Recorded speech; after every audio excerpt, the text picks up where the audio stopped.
You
can measure the size of an elephant. You can clock the speed of a cheetah, but you can't quantify the heart of a kings, queens, and in-betweens. Welcome to Dr. Boxing Talk. Stream starts now. The champ is here! The champ is here! The champ is here! The champ is here! The champ is here! The champ is here! The champ is here! The champ is here!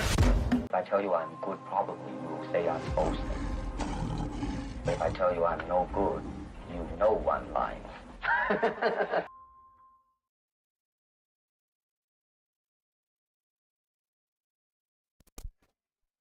Yo, yo, yo, yo, yo. What it do? What it do? What it do? Yeah, we back at it. You know what I'm talking about? We here. We in the building. Tell me how you feeling. Ladies and gentlemen, boys and girls, hermanos, mi hermanas, brethren and sistren. Woo, dude and dudettes, homies and homettes. Lions and lionesses, kings and queens, and everything in between. Y'all know what time it is. Doctor's in the house.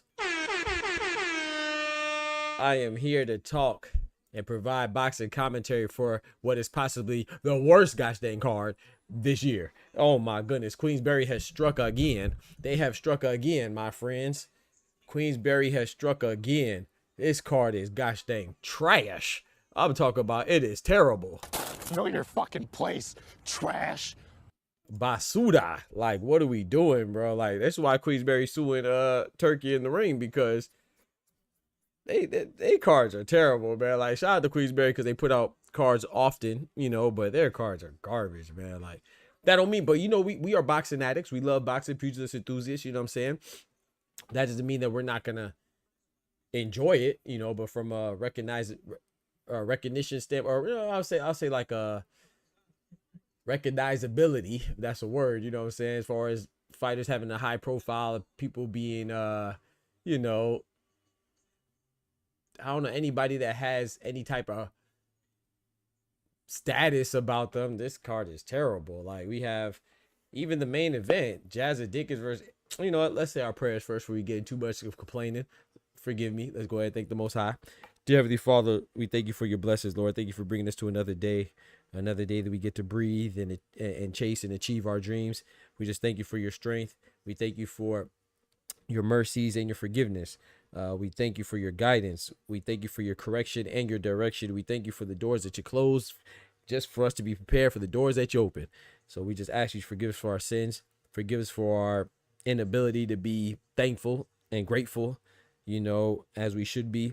And yeah, we just ask you for your continuous love, blessing, and strength forever and ever, and renew our faith. In Jesus' name, amen. Rest in peace, Jesse Jackson. Oh man, but we here though, man. We here. But Anthony CACACE, I gotta go on him, man. That dude is trash. That dude is a scary coward. Nigga, you's a bitch. Yeah, we gotta go in on Anthony CACACE, because if I don't talk about it, people ain't gonna talk about it, bro. Anthony CACACE, I just gotta call it what it is. Is he a good fighter? Yeah, you know, but he lost to a guy that Maxie Hughes also lost to. He didn't avenge it. That's cool. You don't have to get your revenge all the time. You move on. This guy's not really known. I can't remember his name right now. It shows you how little known he is. But it's just like Anthony CACACE. He gave up a belt, right? His IBF belt, because he said he wants to chase the big fights. That's why he fought Leigh Wood again. Cool. Get your money. I'm not mad at it. But in route to getting your money, right, we're going to treat you like every other fighter. And we're going to say about you the same thing we will say about every other fighter. If Cinnamon not fighting Benavidez was a problem, if Tank not fighting Shakur was a problem, if Floyd not fighting Pacquiao, that's what he was, even though he fought him, you know, even though he's older, but anyway, was a problem. If, give me somebody else, if Tyson Fury, Anthony Joshua not fighting each other is a problem, which it should be a problem. But what I'm saying is that if people not handling their championship obligations is a problem, well, then what Anthony CACACE did should be a problem. We're not going to let that go under the radar. He didn't fight Sugar Nunes. Sugar Nunes was the mandatory. And instead of fighting him, he gave up his belt. That's how Sugar Nunes, that's not the only way he acquired it, but that's a big part of how he acquired getting his belt, because Anthony CACACE didn't want to fight him. And that's cool. That's one time, whatever, shout out to Sugar Nunes. He didn't take no shortcuts. He went and fought Emmanuel Navarrete right out the bat. He didn't say, oh, I don't want to fight him, I want to make money. Oh, I want to do this, I want to do that. He chased the legacy. But when other fighters go for money, we say it's a bad thing. You should always go for legacy. Anthony CACACE's not going for legacy. He's going for money. And he was audacious enough to tell us, which, like I said, I'm not mad at it. But then when you turn around and then you're going to fight Ray Ford and you say, oh, my neck and my back, right? Because we talk trash about Bivol, who literally had back surgery. I didn't hear anything about CACACE having back surgery. I heard him say that he injured his back, but I didn't see any documentation. Not that I'm looking for it, not that I care, not that he needs to prove anything to me. But gosh dang it, if I'm a pugilist enthusiast, a boxing purist, and I pay attention to these things, how come I haven't seen it? You know who I did see that had a back issue? You know who I did see documentation of having a back issue? That would be Dmitry Bivol. But people still say Dmitry Bivol is ducking Beterbiev. He had a legitimate back injury. Where's Anthony CACACE's documentation? People say that, oh, Canelo Alvarez is ducking Christian and Billy because he doesn't want to fight him right now, and he has documentation of having having hand surgery after Bud. But people still mad about that. But Anthony CACACE, though, he said he was injured, pulls out the Ray Savage Ford fight, and nobody said nothing. So not only did he not fight Sugar Nunes, he also didn't fight Ray Ford. And then he came back after telling us belts don't matter. He just wants the big money fights. He's coming back and fighting JAZZA Dickens. For what? The WBA belt. Why is he fighting him? Because he wants to get another belt. And he said he might retire if he acquires another belt. But I thought you told me belts don't matter, which is why you didn't fight Sugar Nunes, though. That dude is weak, man. I ain't gonna lie. Anthony CACACE's weak. And the people that are watching this and allowing this and not criticizing or even commenting on it, you're even weaker. You see what I'm saying? But we gonna talk about it because we talk about real boxing around here. You know, my thing. But yeah, Anthony CACACE is weak. He's fighting JAZZA Dickens, who only acquired the belt because Lamont Roach vacated his WBA 130-pound belt when he moved up to fight Pitbull Cruz for his WBC belt, interim belt, at 140. So when he left it vacant, that's why JAZZA Dickens fell into a belt. That's why Anthony CACACE wants to fight for another belt. Not because JAZZA Dickens is a challenge. It's because he sees JAZZA Dickens as an easy target. He's a very opportunistic fighter with no cojones. If you ask me about it, let me tell it. Shout out to my brother Oscar Perez in the building. Big member in the building. Shout out to my brother Kendrick, a.k.a. Unity, in the building. Big member in the building.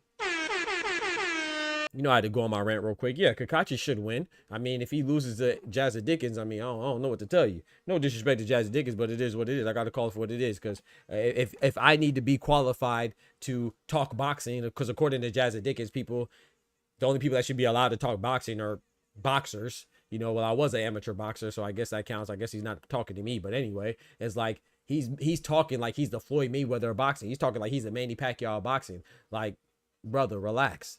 I'm not saying I respect it. You know, anybody hops in that ring, boy, I respect it. It takes courage, but don't be trying to gatekeep the people that could discuss boxing because your lack of acknowledgement. I mean, bro, it is what it is. Like, I don't want to be disrespectful, you know what I'm saying? But it's just crazy when I hear people like Gabriel Rosado and JAZZA Dickens and these guys who aren't even like Hall of Famers or that great trying to gatekeep people who have opinions on boxing. I mean, don't get me wrong. There's some people that have some stupid behind, silly, imbecilic, idiotic opinions. Don't get me wrong. But to make it seem like you have to be a participant to talk about a sport, I mean, you don't have to be a participant in a war to record, right? A lot of times people that record history weren't part of that event, right? Like, you don't have to be part of the capital city riots to know what's going on or talk about or observe it. You don't have to be a basketball. A lot of times the best sports commentators and analysts are people that never play the game. Now, would it help? Yeah, but I feel like it's great if you have former boxers. Like, to me, Chris Algieri is one of the best. He happens to be a former boxer, but Christina Poncher's pretty good. You know what I'm saying? I think some of the best trainers are there's some great trainers that were former fighters as well, but there's some trainers that weren't fighters and they're pretty good. You see what I'm saying? So it's just like, stop trying to gatekeep stuff. Like, you're talking sports. A lot of the guys that are the biggest sports talking heads are never participating in that sport. Like, whether you like Stephen A. Smith or not, I don't really care for him, but he didn't play basketball, right? You know, some of the best coaches weren't football players. Like, did Bill Belichick play football? I don't think so. He's definitely a great coach, right? But I'm just saying, like, and some of the best coaches right now, Phil Jackson, he did play, but he wasn't Michael Jordan. You know, and sometimes some of the best players don't make good coaches, or sometimes some of the participants also don't make good commentators either. Like, who the heck wants to listen to Ryan Garcia talk? He talks a bunch of nonsense. He fights, right? So there's a whole bunch of people that I mean, look at Paulie Malignaggi. He says he let Paulie Malignaggi tell Canelo was trash. And he fights. It doesn't mean that just because you fight don't mean that your takes are great. I mean, look at Talk Sport Boxing. Who's the biggest and most interesting analyst there? It's not Callum Smith's brother. He participated. He was mediocre, and no one watches it because of him, right? Does anybody watch Talk Sport because of what's the other guy they have on there? No disrespect. These are guys who are dope in their own field in their own right, but like, what's my guy's name? Duke McKenzie, a former champion, a great fighter. But nobody really watches for him. You know who they watch for? They watch for Simon Jordan, because the way he communicates, that's a talent as well. You see what I'm saying? So it's just funny that the people that always say that nonsensical BS are the people that are the most mediocre at that sport. You know what I'm saying? Like, don't make it seem like boxing doesn't even gatekeep people from participating. You don't get drafted to box. You don't get selected to box. All you have to do is pass a physical and you could box. That's why there's people that are professional boxers that are like 9 and 111, right? So, you know what I'm saying? So don't try to, boxing is not even a sport that gatekeeps its participants. There's no draft for boxing. You just have to pass a physical. You know what I'm saying? Why you think Gabriel Rosado's in there? You see what I'm saying? Why you think people know him? They know him for losing. Don't make it seem like, I'm just saying. Some boxers are known for losing, man. Stop it, bro. Like, so don't get it twisted, man.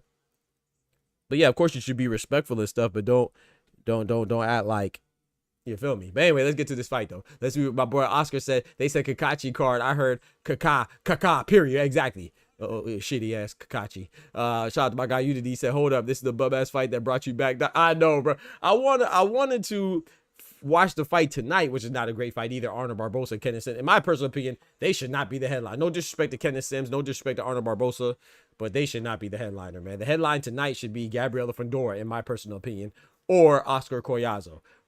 I would prefer Gabriela Fedora to be the headline, but you know, women's boxing isn't that big and isn't that followed, but you know, we watch it over here. But yeah, she's a undisputed champion right now, and I think she should be the headline. Barboza, he put on a terrible performance against Teofimo after talking all that trash. And then Kenneth Sims, did Kenneth Sims lose to Oscar Duarte, or was it a draw? He lost, right? That was a close fight though. But don't get me wrong, this is a good fight. It's a fight to see who's gonna go on and go forward and be considered, like, to keep their contender hopes and dreams alive, but it's not a headliner. But I want to watch it tonight, but I might have some stuff to do. That's why I want to get on today, because Yeah, man, I want to watch. I'm not even sure if I'm gonna catch it. Of course, you know me. I'm gonna watch the replay, pawn the replay, like gosh dang Rihanna. Shout out to her, and glad she's safe after that person tried to shoot up her crib. But yeah, I don't know if I'll be able to go live for it. Even if I catch it, I don't think I'll be able to go live.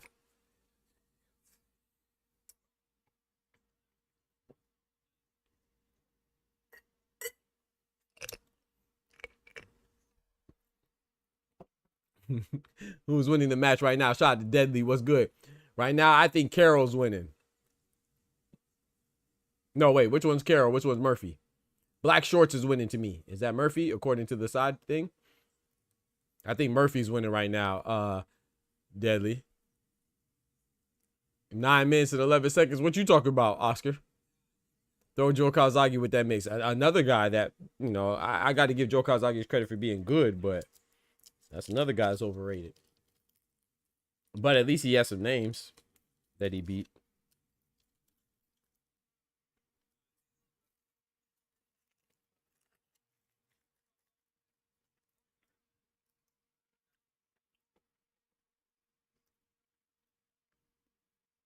That pro box fight last night, bro. Pro box fight last night was fire.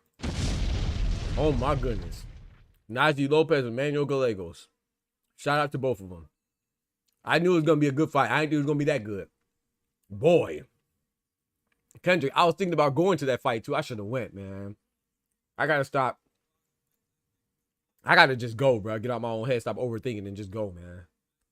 That fight, and Brian Norman was there. Could have hollered at him. Jorge Linares was there. We already talked to Jorge Linares, but he was there. Not to mention, of course, Nazi Lopez and stuff, but Edgar Berlanga was there. Or goofy ass.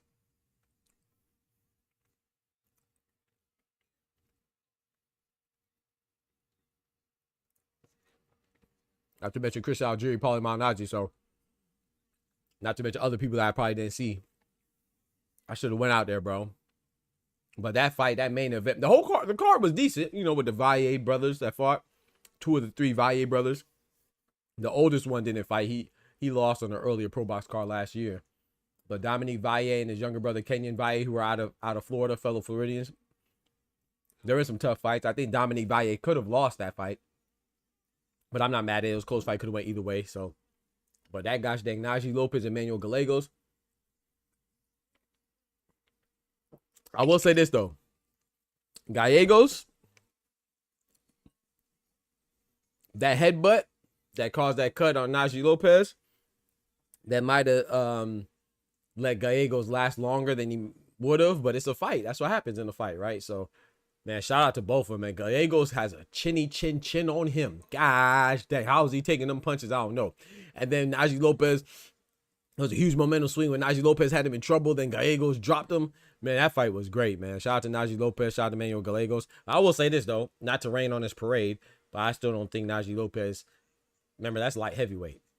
Naji Lopez and Khalil Cole would be a good fight. I would lean towards Naji Lopez, but I just think light heavyweight division is just so top heavy. Like, maybe Naji Lopez and Callum Smith would be a good fight. Maybe Naji Lopez and David Morrell would be a good fight, but I see Callum Smith and David Morrell beating him. I definitely see David Benavidez, if he comes back to light heavyweight, beating him. I definitely see Beterbiev and Bivol smoking him. But that was a great fight, though. Shout out to Pro Box, man. Shout out to Chris Algieri with the commentary. Christina Poncha did her thing. Paulie Malignaggi was being annoying. Like, when Naji Lopez joined the commentary, it's like, bro, like, let the man talk, bro. Like, you not fighting right now, bro. You ain't just fighting. Like, Paulie Malignaggi was like, I don't know if he thought he was a star or something, but he was talking too much, cutting off Naji Lopez in the middle of his answers. Like, bro, shut up, bro. What are you doing? Let the man talk. It's his night. How you get over talking? How are you over talking the guy that just fought? Oh, what's up with Paulie Malignaggi, man? That was terrible. But shout out to Chris Algieri. Chris Algieri always holds it down.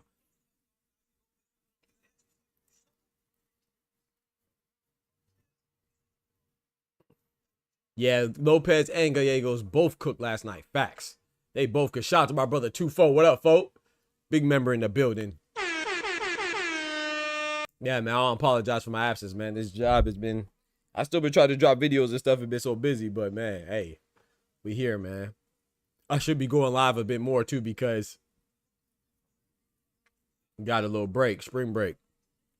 Doc versus Polly. Doc gonna get banned for pro. I'm telling you, hey Kendrick, because they invited me too. That's what I'm saying. I should have went because shout out to Pro Box, man. Gary Jonas, like him or not, you know what I'm saying. Shout out to George Jakovic. I don't like how they did my boy up there at Pro Box, but they put on some good fights, man. I got to give credit where credit's due. And Chris Algieri always holds it down. Paulie Malignaggi, some of his takes are outrageous and emotional and nonsensical, but you got to respect him. He is a former champion.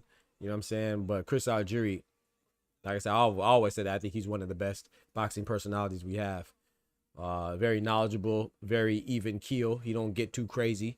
You know what I'm saying? I'm not saying that I agree with every one of his takes, but all of his takes are logical. And that's all you can ask. That's all you can ask for, man. Is somebody just give you. I feel like that's what I do. You know what I'm saying? Outside of my my little trash talk, you know what I'm saying? My vernacular, my, you know, my southern twang, and, you know, my natural affinity for shit talk. But if you listen to what I say, bro, I pretty much keep it unbiased and objective. Not pretty much. I keep it unbiased and objective. Like, people just don't like my tone sometimes. But I don't go outright. I give credit where credit's due. I gave Job Ataya credit for being the first, you know, the inaugural Zuffa champ. But I gotta say, what does that mean right now? It's time will tell how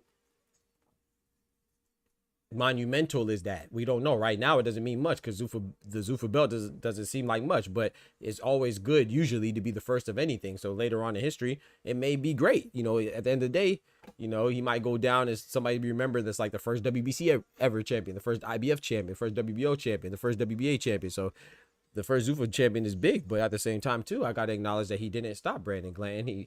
Brandon Glann is a good guy, good fighter, tough as nails, but I think it's dope that he didn't lose a round. I had Job Ataya win every round, but no one thought Brandon Glanton was going to beat Job Ataya. I mean, unless you just don't know boxing, right? I called a UD for Job Ataya out.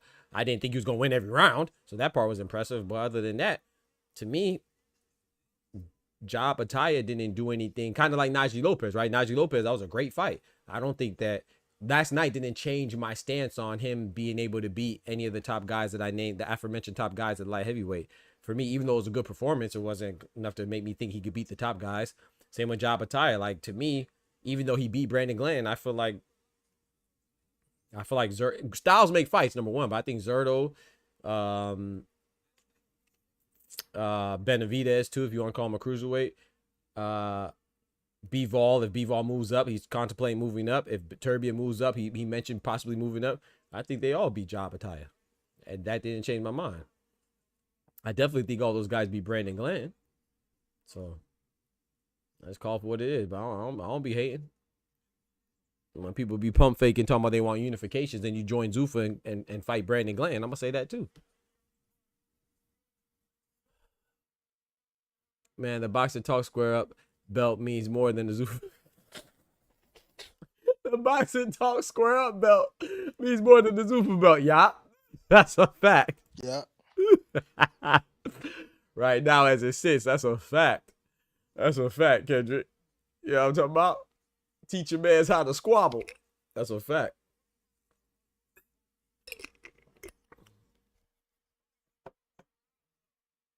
That's a fact. We got more skin in the game, man.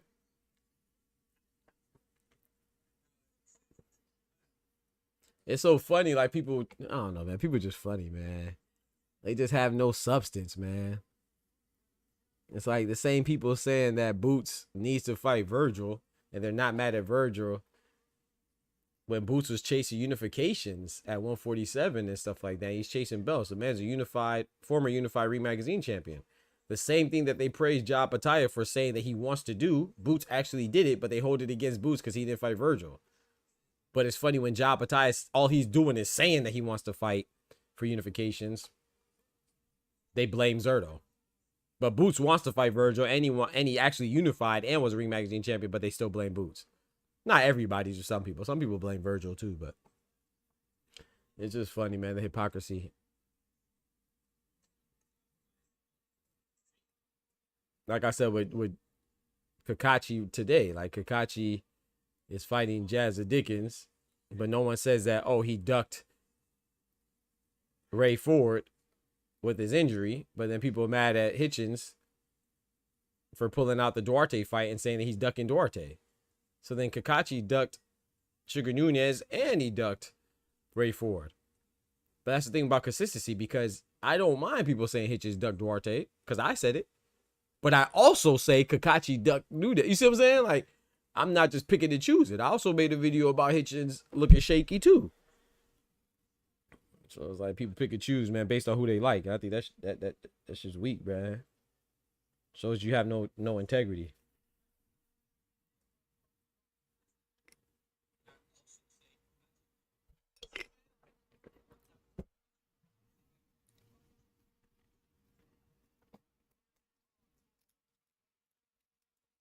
I can't remember that trainer's name.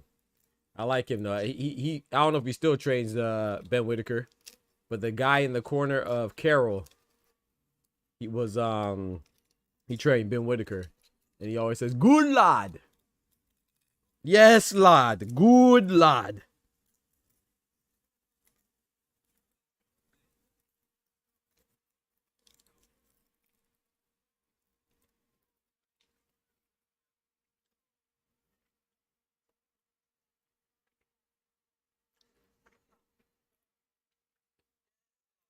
Oh.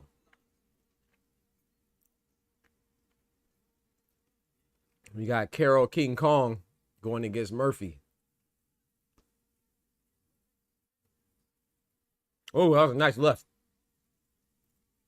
Nice left hand from Carol.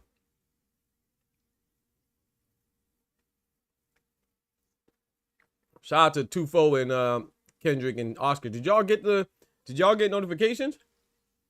My notifications haven't been working for whatever reason. Or did y'all see it on Discord?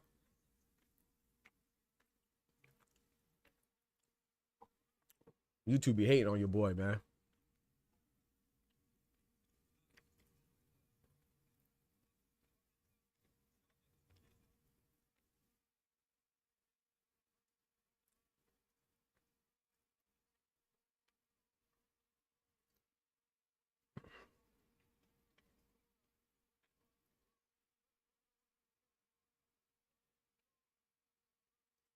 Nice jab. Oh, nice left hand. Oh, from Murphy.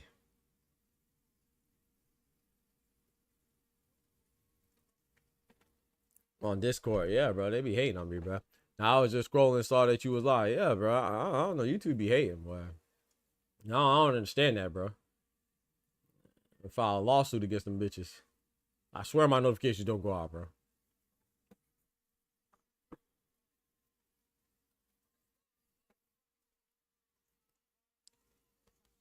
You get the videos? Oh, okay.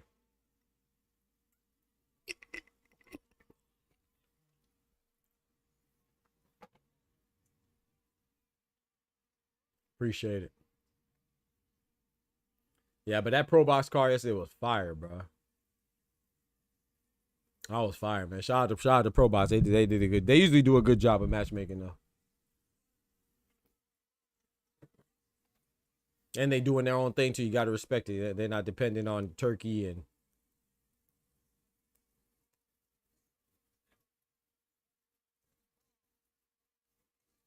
and nice left right hand.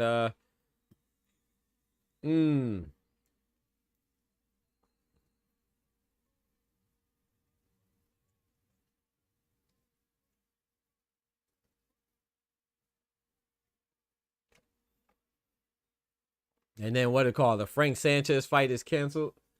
Frank Sanchez versus my boy Richard Torres Jr. That fight is canceled because Frank Sanchez's knee. Man, that was gonna be a banger of a fight too. Let me not say cancel. Postpone. Let me say postpone. Don't forget to smack that like button for your boy. That fight is postponed. But some of the fights that were on that card that there were some fights added to the guys. I think who's Jonas Tellis fighting? I think Jonas Tellis is on that card against Brian Mendoza. I think he got switched to the card with Sebastian Fedora defending his WBC belt against Keith One-Time Thurman. So I'm looking forward to that. So that's strength of that card. Jonas Tellis and Brian Mendoza, that's a good fight. It doesn't seem like it, but that's a good fight. I don't know how good Brian Mendoza is going to look since it's been so long since we've seen him. Last time I seen Jonas Tellis, he lost to my guy right here, Abbas Barau. Yo, shout out to my brother Oscar Perez on your head top. Oh my goodness, dropping the big 50 piece for your boy, man. Shout out to my brother Oscar Perez coming through like a boss.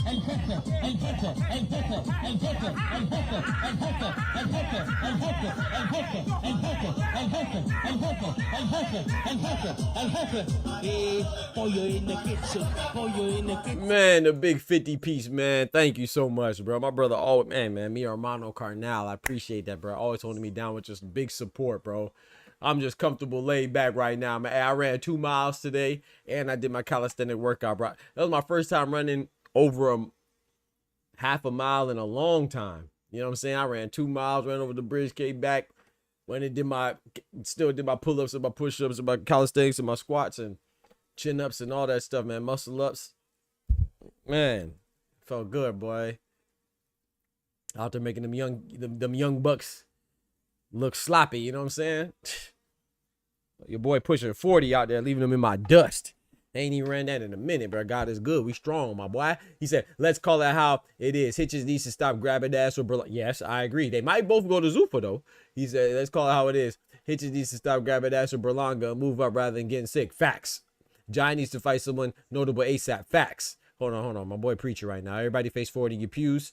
Pastor Oscar has approached the pulpit. Hold on. He says, Hitches needs to stop grabbing ass with Berlanga. Yeah. Move up rather than getting sick. Yeah. Jai needs to fight somebody notable ASAP. Yeah. UK still has some of the worst cards ever. Yeah. Even predating Turk. Yeah. And let me know when the phone lines open up. You can join now. The phone line's open, bro. Shout out to you. Yeah, man. Berlanga and Snitchins. Berlanga and Hitches. All they want to do is dance and make videos.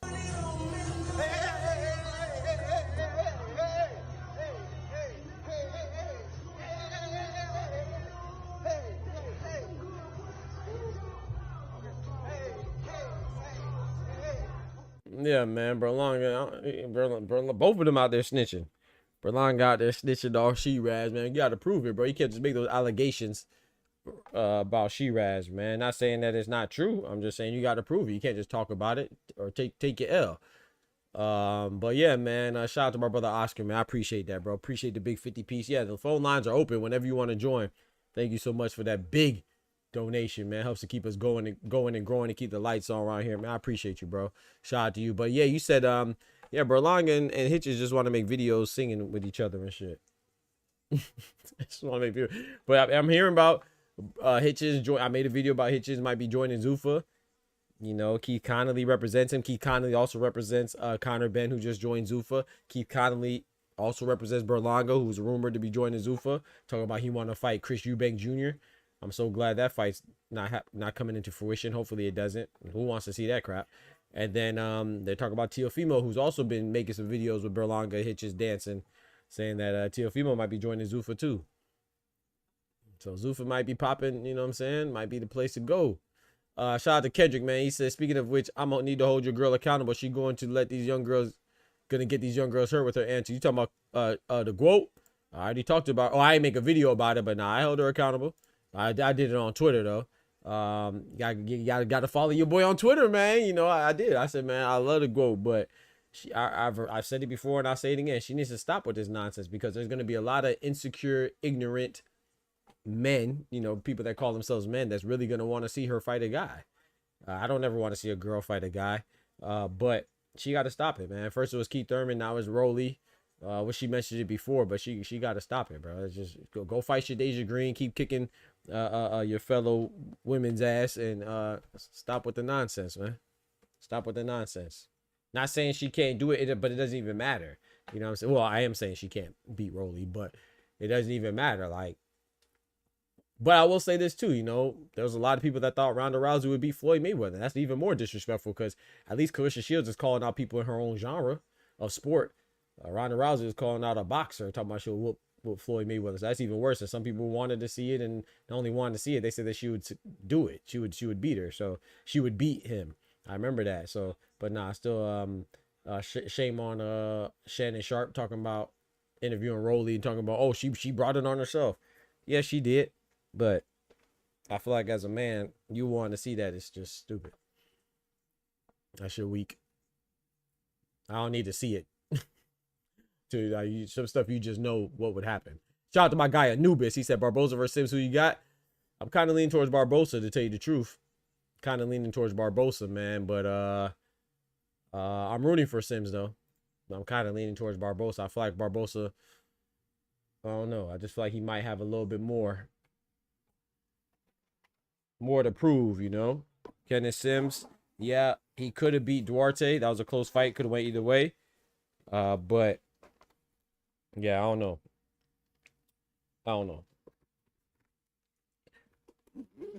I'm gonna make my official prediction before we get off. Ask me again before we get off. I'm gonna think about it a little more, but my gut is going with Barbosa. I feel like Barbosa is gonna win a decision. It might be a controversial one, but I feel like he's gonna win. Like, I'm not saying it's gonna be a convincing win, but I just think he's gonna do enough to get a decision, even if it's controversial.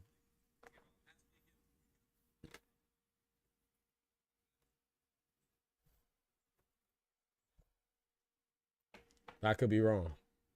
Oscar says Sims for the upset. Yeah, just stop bringing it up. Damn. Right, exactly. Exactly, Kendra. Yeah, she's tripping. I don't even know why she keeps saying that dumb stuff. She tripping. I don't even know. Like, it's just nonsense. Go fight Shadeja Green. Fight whoever else you said you wanted to fight. Fight them and keep kicking butt. I don't even understand. Like, all attention isn't good attention. Like, I get it. You know what I'm saying? Get people talking and stuff. If that's the case, I don't know. Like I said, I'm not mad at her for believing that she could beat Rolly. I'm not mad at that. You're supposed to believe you could beat anybody, but it's one thing to believe and another thing to say. It's like Terrence Crawford. You don't think Terrence Crawford believes he'll beat Floyd? Of course he does. But to keep talking about something that we know is not going to happen or shouldn't happen is just it's kind of silly. So her continually talking about it is stupid to me. My guy Oscar in the building, man. What's good, my brother? Yo. Yes, sir. Dang, it's good to hear your voice, man. What's popping, man? Dang, long time. Too long, bro. How you been, man? I got one question for you, Doc. I've been good, but I got one question for you. Yes, sir. You got the Crisco ready? Woo! Yes, sir. On deck. Because this guy about to be cooking. How is it? How are you telling me that Queensberry, you know, the one that's putting on this shitty ass event? Super shitty. My God. Bro, take all your main events and it still be a weak ass card. Yeah. Yeah, facts. But how is it that Queensberry is making Chisora versus Wilder pay-per-view? Right. And in 2 weeks' time, you got Callum Smith versus Morrell for free. Yep. Bro, like, Queens, UK just ass, bro. I'm sorry. Yeah. Yeah. Right now, they looking bad, man. That turkey money drying up. They looking real bad right now. This is even, like I said, this is worse than pre-dating Turk. You see this month? This month is full of ass fights. Yeah. Full of weak-ass cards. Yep. I'm still going to watch them, though, because, of course. Something to watch. Right. But it's Barbosa versus Sims. I mean, it's a golden boy card. And it's still better than this shit. So absolutely, because at least they got championship fights. Like, they got multiple. Now, Collazo and Fundora. Yeah, so it's like, bro, like, this is so terrible. Yeah, I agree with you. You see, I want to hear some criticism from the chat because they were telling me that Bam saw this and all that. Yeah, you talking about him going up to fight Antonio Vargas? And remind me, dog, is he a full belt holder? Nah, I think he's an intern. He has a WBA, champion right? In recess. Champion in recess for the WBC. Hold on, but I thought this man can take on anybody at any given time, and he's choosing to fight. Who? Yeah, Antonio Vargas. Now, I know Antonio Vargas. Yeah. People know Antonio Vargas, but you know the reason he's not fighting a full belt holder? Because he has to go to the good old Japan. Yep. Yeah. I ain't gonna lie though, man. I'm gonna give him some grace because the Willibardo Garcia situation where he's the IBF, that's the only belt, right? At 115 IBF. Willibardo Garcia. I'm gonna give him some grace because he did say that they want it, and I wish he would go for undisputed, man. You know, I like, you know, me and you, some of the few that like the undisputed and unifications and stuff. Like, even like for example, Oshiki Foster. I think Oshiki Foster could be the best at 130, but if I'm ranking them, I'm putting Navarrete at top because he's unified. You know what I'm saying? So I respect that. Yeah. So with Bam, I wish he would go for undisputed, but I give him grace because what's the dude? What Maloney is it? Is it Andrew Maloney? That's the mandatory for Willibardo. Yeah, Willibardo Garcia. So, and he already said, him and his manager, I can't remember his manager's name right now off the top of my head, but they already said multiple times that they're not taking any step aside money. So, you know, they said they want their shot. So, I mean, Bam would have to just wait. And again, so I give him some grace. I wish he wasn't. Like you said, the WBA situation is crazy because Antonio Vargas, you say he's a champion of recess for the WBC or WBA, and then Seiya Tsutsumi with his injury with his eye. I don't even know what's going on. If he's a full champion of recess, you know, they be flip flopping. So, but I'm with you though. I think Antonio Vargas. No disrespect to Antonio Vargas because, like you said, we know him, but that's not really a big name. Like, you know, that's not really. That doesn't really. I'd rather it be Takuma Inoue. You know what I'm saying? Like, at least he has an Inoue behind it, so he can, you know, he got the name Inoue behind it, so at least that'll make some buzz, you know, a little bit. But yeah. And I guess you were predicting not Nakatani's, but Bam's next move because you seen what Robert Garcia said? He said, "Oh, I wish we get the Takuma Inoue fight soon." Oh, he did say that? Can beat the brother. Yeah. Oh, okay. That's what you were saying for. For Nakatani, right? Yeah. Okay. I missed that. Okay, that'd be dope. I give him that. That'd be dope. I wouldn't mind that. But I just don't know if you think Bam could go up to. We know Inoue's not gonna come down now. Yeah, that is. He's not gonna come down. So you think Bam could go to 122 in 2 fights? 2 fights. Well, let's just say hypothetically speaking, he was to fight Inoue, Takuma, and then you think he could go out to 122 and. Bro, it's because it's too much. Like, Takuma is all right. Like, he's not bad, but he's clearly not elite. Like people claim he is. Right. His only Hall to Fame is the Inoue last name. But agree. even then, it's like, so that's not even. I think Vargas is tougher than Takuma Inoue, in my opinion. I think so too. I agree with that. So he'd be going up in opposition, coming down, and then going super high up. Yeah. And that's given that if Nakatani don't beat him. Yeah. Shout out to Nubis. He said, Clarissa Shields, they beat no man. I agree. The only ones I can see her beat are like 122 pounders. Exactly. You know, besides in the way Nakatani. Yeah, I don't even know why she's talking. To me, that's stupid. That whole conversation is done. It's played. So she looks silly. And it's like, I can't even defend her on that because, you know, she's entertaining that nonsense. So it's just stupid to me.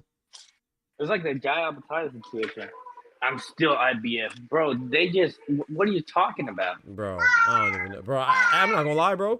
I think the IBF might fold and not strippers. And the President Daryl Peoples weak as hell if he does that. That's like the Haney stuff, you know, with the lawsuit and then backing out the lawsuit. It's like, bro, if you're gonna do it, bro. Like, if you're gonna say that you're gonna do it IBF, then stripper. There should be no debate. Like, you're gonna do it.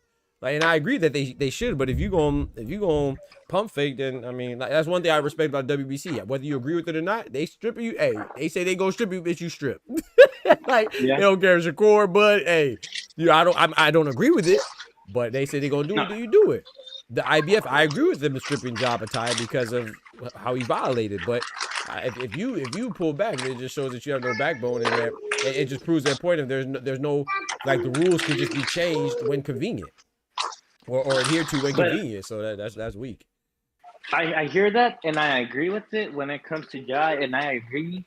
But then people talk about Jai like if he's Crawford, like he's better than the belt. Bro, Jai is not even close to the belt. Yes. Right. Like Serdo got better names. Like, that's why I guess I have tough times assimilating people saying Serdo's ducking. When it's like, Serdo got better opposition than you. What are you talking about? Yep. Oh, facts. And he's unified. Like, I don't know. It's crazy to me, man. People are just, Like I said, I mean, shout out to Jai. He has 2 belts, right? He has a ring and the IBF. But for me, 3 belts. Oh yeah, you're right. 3 Zufel. You right. Well, to me, Zerto, like you said, it's like the man's unified. So he's really unified. You don't really, of course, you're gonna get the ring belt on the way to undisputed, but it's not a requirement. It's not one of the 4, you know. So I think for me, I put Zerto above, but that's just me though. I don't know if I'm ranking them. That is. Kendrick says he thinks Inoue's too. Oh, sorry, he thinks Bam's too small for 122. I agree, but I'm not. I want to say too small. Well, I guess yeah. I would say too small. Like, but I mean, it depends on how he looks too. If he looks good at 118 and then he fights, I'm just thinking about Bam versus like a Sebastian Hernandez, man. Like, that's a good fight, but I don't know, man. Like, I think in a way, it depends on how Bam looks, but yeah, I think Inoue might be quite a bit for Bam because Bam's at 115 right now. Yeah, so I got to see how he looks at 118. I know it's not. I know it's only 3 pounds, but you know, I got to see it, man. I think we do got to respect the divisions. I mean, look at Nakatani. It's only 4 pounds, and people acting like it's the end of the world because he struggled with a guy that was undefeated. That's a big puncher, Sebastian Hernandez. That's a tough guy. Yeah. Oh yeah. I hope to see him fight soon too, man. I like Sebastian Hernandez. Manuel Gallegos too, man. Hey, Manuel Gallegos, bro. Like, he already upset. Remember, he upset Khalil Cole, and then Khalil got it back. But man, hey, Gallegos, bro. I don't know what the heck he got in his chin, bro. He was taking some shots, and not just his defense. I mean, not just his durability. Hey, he was giving it back too. He was backing up Najee Lopez and throwing some power shots too. He dropped. Whoa! What's happening here? He's throwing some power shots, man. We got Garner versus Bielma.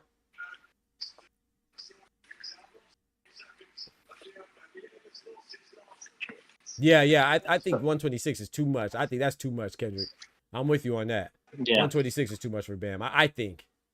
But 122, I agree. I still think it's a little bit much. Well, what are they doing? They falling all over each other. Yeah, what the hell?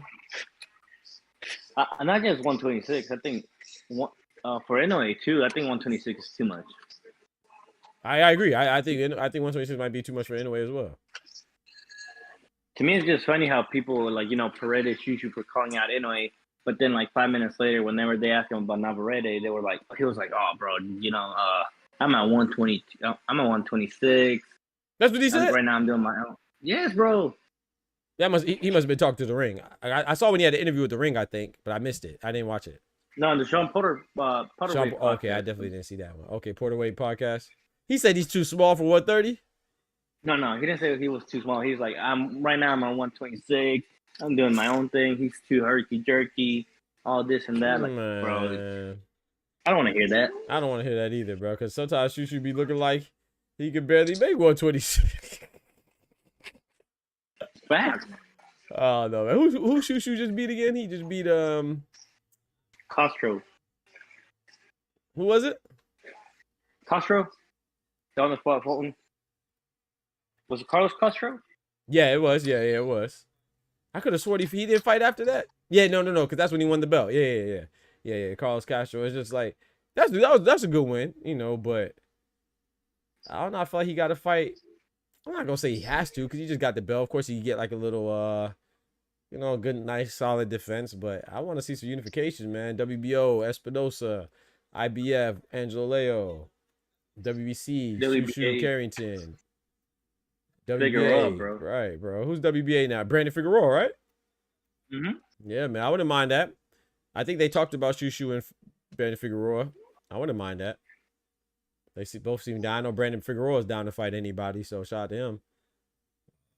I wouldn't mind that. How you feel about your boy Virgil though? Man, Virgil gets on my nerves, man. Oh, nice left hand from Garner.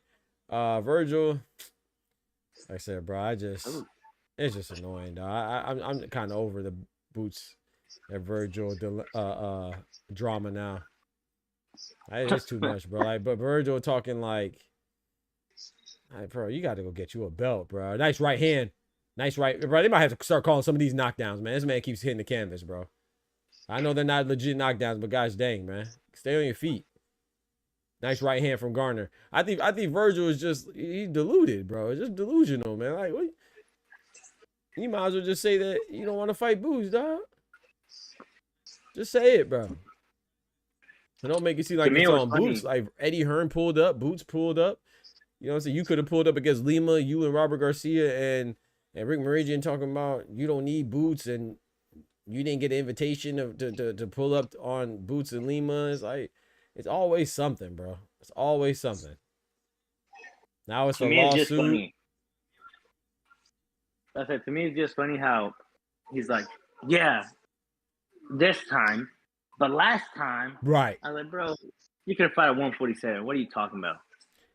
And it's so I was talking to somebody, like I said in the last video, and somebody on Twitter talking about, oh yeah, Boots fought. Ooh, nice 2 points coming. That right hand to the body from Bilma. We're talking about oh yeah, Boots, instead of fighting Virgil Ortiz, he fought Stanionis.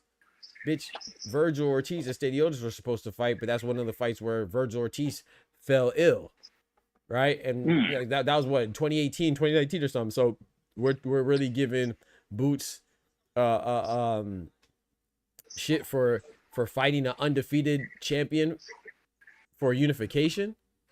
I thought that's what we wanted, because when Jabatai says that he wants it, we give him credit for just saying that he wants it, not actually putting action behind those words. Boots was going for unification. He became a Ring Magazine champion by fighting Stanionis. Stanionis is not a poo-poo. You might not like him because he does have a big name, but he's an undefeated champion that Virgil Ortiz pulled out of and didn't fight. So it's just crazy to me. But like Virgil, he hasn't. It's not even that he's not fighting Boots. He didn't fight Bakram, then took Bakram's opponent in Erickson Hammer Lubin. Yep. Right? He's not fighting Xander because Xander didn't have a belt. Now Xander, not only does he have one belt, he went and got 2 belts since then. He has the WBA and the WBO. You're not fighting Boots, whatever. He's an interim champion, whatever. Then you're not fighting who's the other champion at 154. You're not fighting Fedora, who's a full WBC champion. You're an interim belt holder. It's like, what are we doing, bro? Yeah. So it's like people are lapping you. You know what I'm saying? Everybody that you're not fighting, they have belts or had belts. Bakram had a belt. Josh Kelly has a belt now. Xander Zayas didn't have a belt. Now, then he got a belt from Jorge Garcia Perez, and then he got another belt from Abbas Barau. Boots Ennis doesn't have a belt right now because he just moved to 154, but he's been a unified WBA, IBF, and Ring Magazine champion. What have you done? It's crazy, bro. Sebastian Fedora said he'll fight him, and he hasn't even called out. How you not call out the guy that's a champion and you have the interim belt? To me, it's just funny how yes, he beat some names, yeah. Yep, Boachi Majumov. Yeah, you still got to look at the whole situation though. I mean, like Boachi, to me, he called him what the heck. But to me, like the whole Boachi, nobody's gonna take away the fact that Boachi beat that boy. Mm-hmm. The only reason that Virgil walked away with the win, and I'll debate anybody on this. Mm-hmm. As a matter of fact, if you have another contrary opinion, just pull up and tell me why, because I could. Please pull up. But Boachi beat Virgil, not only dropped him twice, won most of the rounds, so not like he had no way to win. The only reason they gave Virgil the win is because prior to that, and I believe it was like the night before or the day before, Turk and Oscar shook on it. After Virgil beats Boachi, yep, we're gonna get Crawford, Oscar. Yep. Heck yeah, you're gonna get Crawford. Yep. And turn around and said, "Oh, Virgil's sick again." Mm-hmm. Oh boy! Oh boy! Left, right, left. Oh, you gotta defend yourself, Bilma. He about to be about it. Oh, he stopped it. I'm not mad that stopped it. What the heck? I'm not mad. I'm not mad, but like you didn't call no knockdown. Yeah. I think you should have called it a knockdown, but you gotta defend yourself too, man. No, I think you're right, Oscar. You just convinced. Yeah, he should have called knockdown there. Like, it's just crazy how you go from no knockdowns to knockout. True. I'm with you. You gotta defend yourself though, man. He could have gave him a standing 8 though. I'm with you on that. We don't see standing 8s. not when it's the favorite. Shout out to my guy Wango. Garner favored that round. Yes, sir. What's good, Wango? I saw you in the chat yesterday for the was it Najee Lopez fight? That fight was great. First Gallegos Peel Out says you still haven't bought into the Jai hype, bro. That's the thing. I think Jai is a top guy in the cruiserweight. I just think he's number 2. People act like I'm dissing him. To me, he's just that. He's just all hype, literally. Yeah, to me, he's just all hype from the ring. Like, it's the same as Teal. Why did he get a loss against Sam Martin? Because he had the ring belt. Yep. When your opposition got better wins than you. Yeah. And they came from a lower division to your division. I don't want to hear about it, bro. Yeah. Serto beat CBS. Best name than anybody in Jackson. Yeah, you might be right, Oscar. That might have been a kind of bad. He was moving a bit too. I seen on the replay. Some of those shots were missing. Yeah. He should have clinched though. Oh, that was a good shot right. Yeah, he should have clinched. Punch right there. He should have clinched. But yeah, Jai Apataya got nobody. Like, I know we emphasize on the Bradis, but Bradis is only known because he put a good fight against Usyk. And he got his jaw broken in that fight. Like when you say hype, Peel Out, when I say I don't believe in the hype, I'm talking about the hype of him being like the boogeyman and people scared to fight. I don't think Zerto's scared to fight. I don't think CBS was scared to fight. I don't think Badu Jack's scared to fight in Noel McCain. I don't think so because Jai Apataya gets, I ain't gonna say hurt every fight, but he got hurt by David Naika, who has 10 fights. He got hurt by Hussein Sakar. So he's 42 years old. Maris Bradis is a good fighter, don't get me wrong, and he beat him twice, but he got his jaw broken. And shout out to him. That's dope that he fought through it. I'm not knocking that, but what I'm saying is that you could argue he got hurt in that fight too. So he's not untouchable. Like he's not B-Vol. He's not like some guy that's just like a slick boxer like that. And you see him visibly get hurt. Like Zerto and David Benavidez and Beterbiev and B-Vol, you don't think that they could potentially hurt Jai? He could hurt them too, but people act like it's one-sided. Like they could hurt him too. They could definitely hurt him. If you get hurt against Zerto, I would say Zerto, honestly speaking, I think Beterbiev and out of those guys, let's say Beterbiev and B-Vol move up, and let's just say hypothetically speaking, they're all cruiserweights right now. If you get hurt against Beterbiev, you're not recovering. If you get hurt against David Benavidez, he's going to apply the pressure, you're not recovering. You may recover from Zerto. B-Vol's not that type of fighter, but you're going to have to catch B-Vol, and if Beterbiev couldn't do it, B-Vol, Jai Apataya's footwork's decent. We saw it against Brandon Glanton and others, but his footwork's not that good to hang with B-Vol. So I just don't see it, man. I just don't see it. But yeah, he's good. I would bet on all 4 of those guys against Jai. The guy's good. You can clearly see he's good. Mm-hmm. But at the same time, if we keep, like, let's say Jai Apataya, like, let's say you could have seen the Cuello fight, the David Naika fight. Mm-hmm. I mean, you could have seen that one, but you had to wake up at 1 a.m., 2 a.m. I can't remember. Yeah, it was early. It was early out there in New Zealand. I think they fought in New Zealand, that one. And, like, if you could have seen, like, his last 5 fights, I don't think nobody will be hype on Jai Apataya. The only reason people see the Glenn fight and are disappointed is because that's the first time probably seeing him. Mm-hmm. And like you said, that was a great point. People don't watch his fights, bro. They watch the highlights. They watch the fact that he gets stoppages. That's good he gets stoppages, but they don't watch what happens in the fight. I agree with you. They don't watch his fights. They just watch the highlights. So. And Sin Cara was like, that wasn't even televised. Facts. No, that wasn't even televised. The only reason we found out that Jai Apataya got hurt, it was because people kept posting Sin Cara hurt Jai Apataya in the early rounds. Mm-hmm. But he's such a warrior, and he's this Samoan god and whatever. And and he came back and beat him. Bro, I don't care about that. Mm-hmm. Bro, you got hurt. Yeah. By a 42-year-old. 42-year-old Sin Cara, bro. Peel Out says the way Benavidez fights is one-sided. It's gonna take David 4 or 5 punches to hurt. I agree. He can't take one clean from Jai. Right, but can Jai hit him cleanly? And even if he does hit him cleanly, I'm not sure that, bro, you know, we've seen this sometimes where a guy has power, but he's fighting guys that can't take power. I'm just, and David Benavidez, to be fair, we never seen him at cruiserweight yet. So you might be right. He probably can't take Jai Apataya's power. But I think we put too much emphasis on that. You know, Jai Apataya, I don't think his power is that much to where he's just, I don't know.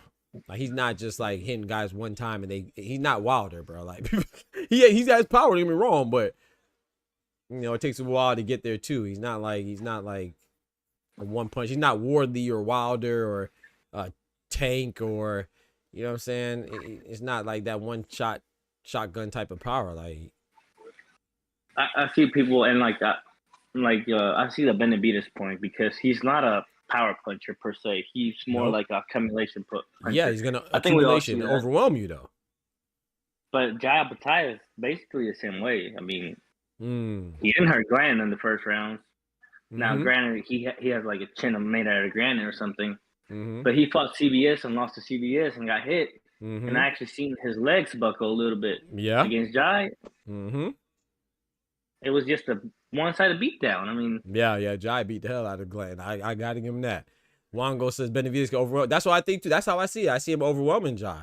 Man, Benavidez got fast hand speed. That same thing. Like I think Bivol will make Jai look silly. I'm not gonna lie. I think Bivol will just outclass him. I think Beterbiev is gonna punish Jai. I think Jai would just. I don't think he'll be able to take the accumulation of punches. I think Benavidez is going to do a similar thing. But Benavidez can't get hit. We've seen him get hit before and stuff like that. But I haven't seen Benavidez get hurt as much as I see Jai. Hey, Oscar, man, thank you for the love too, bro. I appreciate that 50 piece, man. Thank you, sir. No, it's all good. And one more thing about Jai is like I think people don't put enough emphasis on the pressure part. Like, bro, it's one thing getting pressure from Glanton, which we know he's not all that guy. Cruiserweight division as a whole is not even all that. It's the straw weights of heavyweights. Nobody cares about it. Either you're too undisciplined to make light heavyweight, or you're just not committed enough to go to heavyweight. That's how I see cruiserweight. But not it's saying that. I mean, Benavidez is just right there on you. He's not gonna let you go. Cerdo is just right there. He take one punch to give two. We see against CBA. Bro. I'm telling you, bro. I think Cerdo. Like I said, I could be wrong, but because that one punch power is a factor. I'm not saying I think Jai is the strongest out of all of them. One shot power. I think he's the strongest out of them all. I just like Oscar just said, man. Who was coming forward? Who was moving backwards against with Glanton and I could argue Jai was moving. There's nothing wrong with that. Stylistically, that's cool. But if his power was that strong, then Glanton was the one that was coming forward the whole time. I don't think Glanton was coming forward that much against CBS. Like, that man, Glanton was coming forward the entire time against Jai. So, and Glanton, he is durable, but I mean, if he got power like that, like you said, should nobody be able to come forward like that? David Nika came forward. Right. You know, we seen what happened. Right. Glanton was willing to go to war. But I mean, we'll see, man. Hopefully we get to see Pill out. Hopefully we get to see. I'm not saying that I know for sure Cerdo beats Ja. I'm not saying I know for sure Benavidez beats Ja. I'm not saying I know for sure, but I'm just telling you where I would put my money if I had to. Kendrick, what's good, bro? What's going on, brothers? Man, chilling, man. Yo. What's good? What's good? Hey, I don't know when the last time y'all spoke to our brother Ty, Bodega Ty. Hey, Bodega Ty. Tap in with him when you get a chance. I ain't gonna put his business out there, but a new edition. Yeah. I know. Yeah, we know. Yep, man. Congratulations, man. Yeah, appreciate you. Let me know. Yeah, man. Congratulations to him. Yep, it's my guy, man. Got a young lion. Another one. The lion pride. Boxing Talk family growing, man. Lioness. You right? Yep. Lioness. You right? Excuse me. Yep. Got was it Nala? Young Nala. That's dope, man. That's dope, man. I'm happy for him, man. You next, Kendrick. Hey. See how I got quiet there. But oh man, that's dope, man. Yes, sir. I'm taking my time. Yes, nigga, sir. You next. You older than me. I'm telling you. I only my next. I should have been first. Hell, you talking about? Boy, I was late, boy. I dragging my feet. Oh, that's funny. I'm waiting on you. When you go out. I'm telling you. I'm telling you, man. I'm telling you, bro. But yeah, it's happening there. You feel me? I appreciate it, bro. I see y'all getting crazy on my son Shoe York. You feel me? Man, I had to step up for him. What you think about Shoe, man? Shoe, he doing his victory lap right now. Yep. Understandably so. Yep. But I think that him versus Figueroa is the fight that's going to be the most entertaining out of those unifications. Because, and I think it's going to show a lot about him. I think that's the next step. Because if he fight Leo and beats Leo, I kind of expect that. Because style-wise, Leo is a boxer, puncher kind of dude, and Shushu's going to be able to handle that easily, to me, style-wise. I think that's a good I think that's a good fight. Yeah, I'm not saying it's a bad fight. Yeah. I'm saying it's not going to show me anything new that on Shushu. Okay. Yeah, but if he goes in there with like a Figueroa who can sit there and bang and take punches and all that other stuff, and take those body punches and things like that, and go through that sort of adversity, now I get a good gauge on how he would do versus the pressure of Espinosa or something like that. Yeah, I do think that he gets more. I think he gets the least amount of acknowledgement for beating Leo. I do agree with that. Like, I don't think people really, even though Leo had a fight knockout of the year contender. Was it last year or 2024? I don't remember. I guess Bernardo. Bernardo. Yeah, Bernardo was that guy too. Yeah, but I don't think that people really are looking at Leo like that. I think Brady Figueroa is more known, so I do think that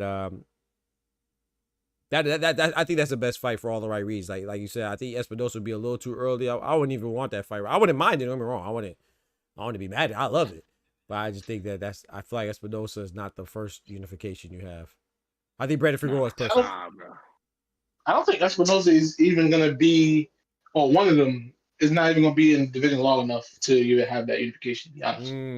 I hope so, man. I hope so. I think Espinosa cleans that thing up, man. I just don't think, like, bro, look at this. Look at the screen right now. I see Chisora against Martin. That shit trash. Chisora Wilder.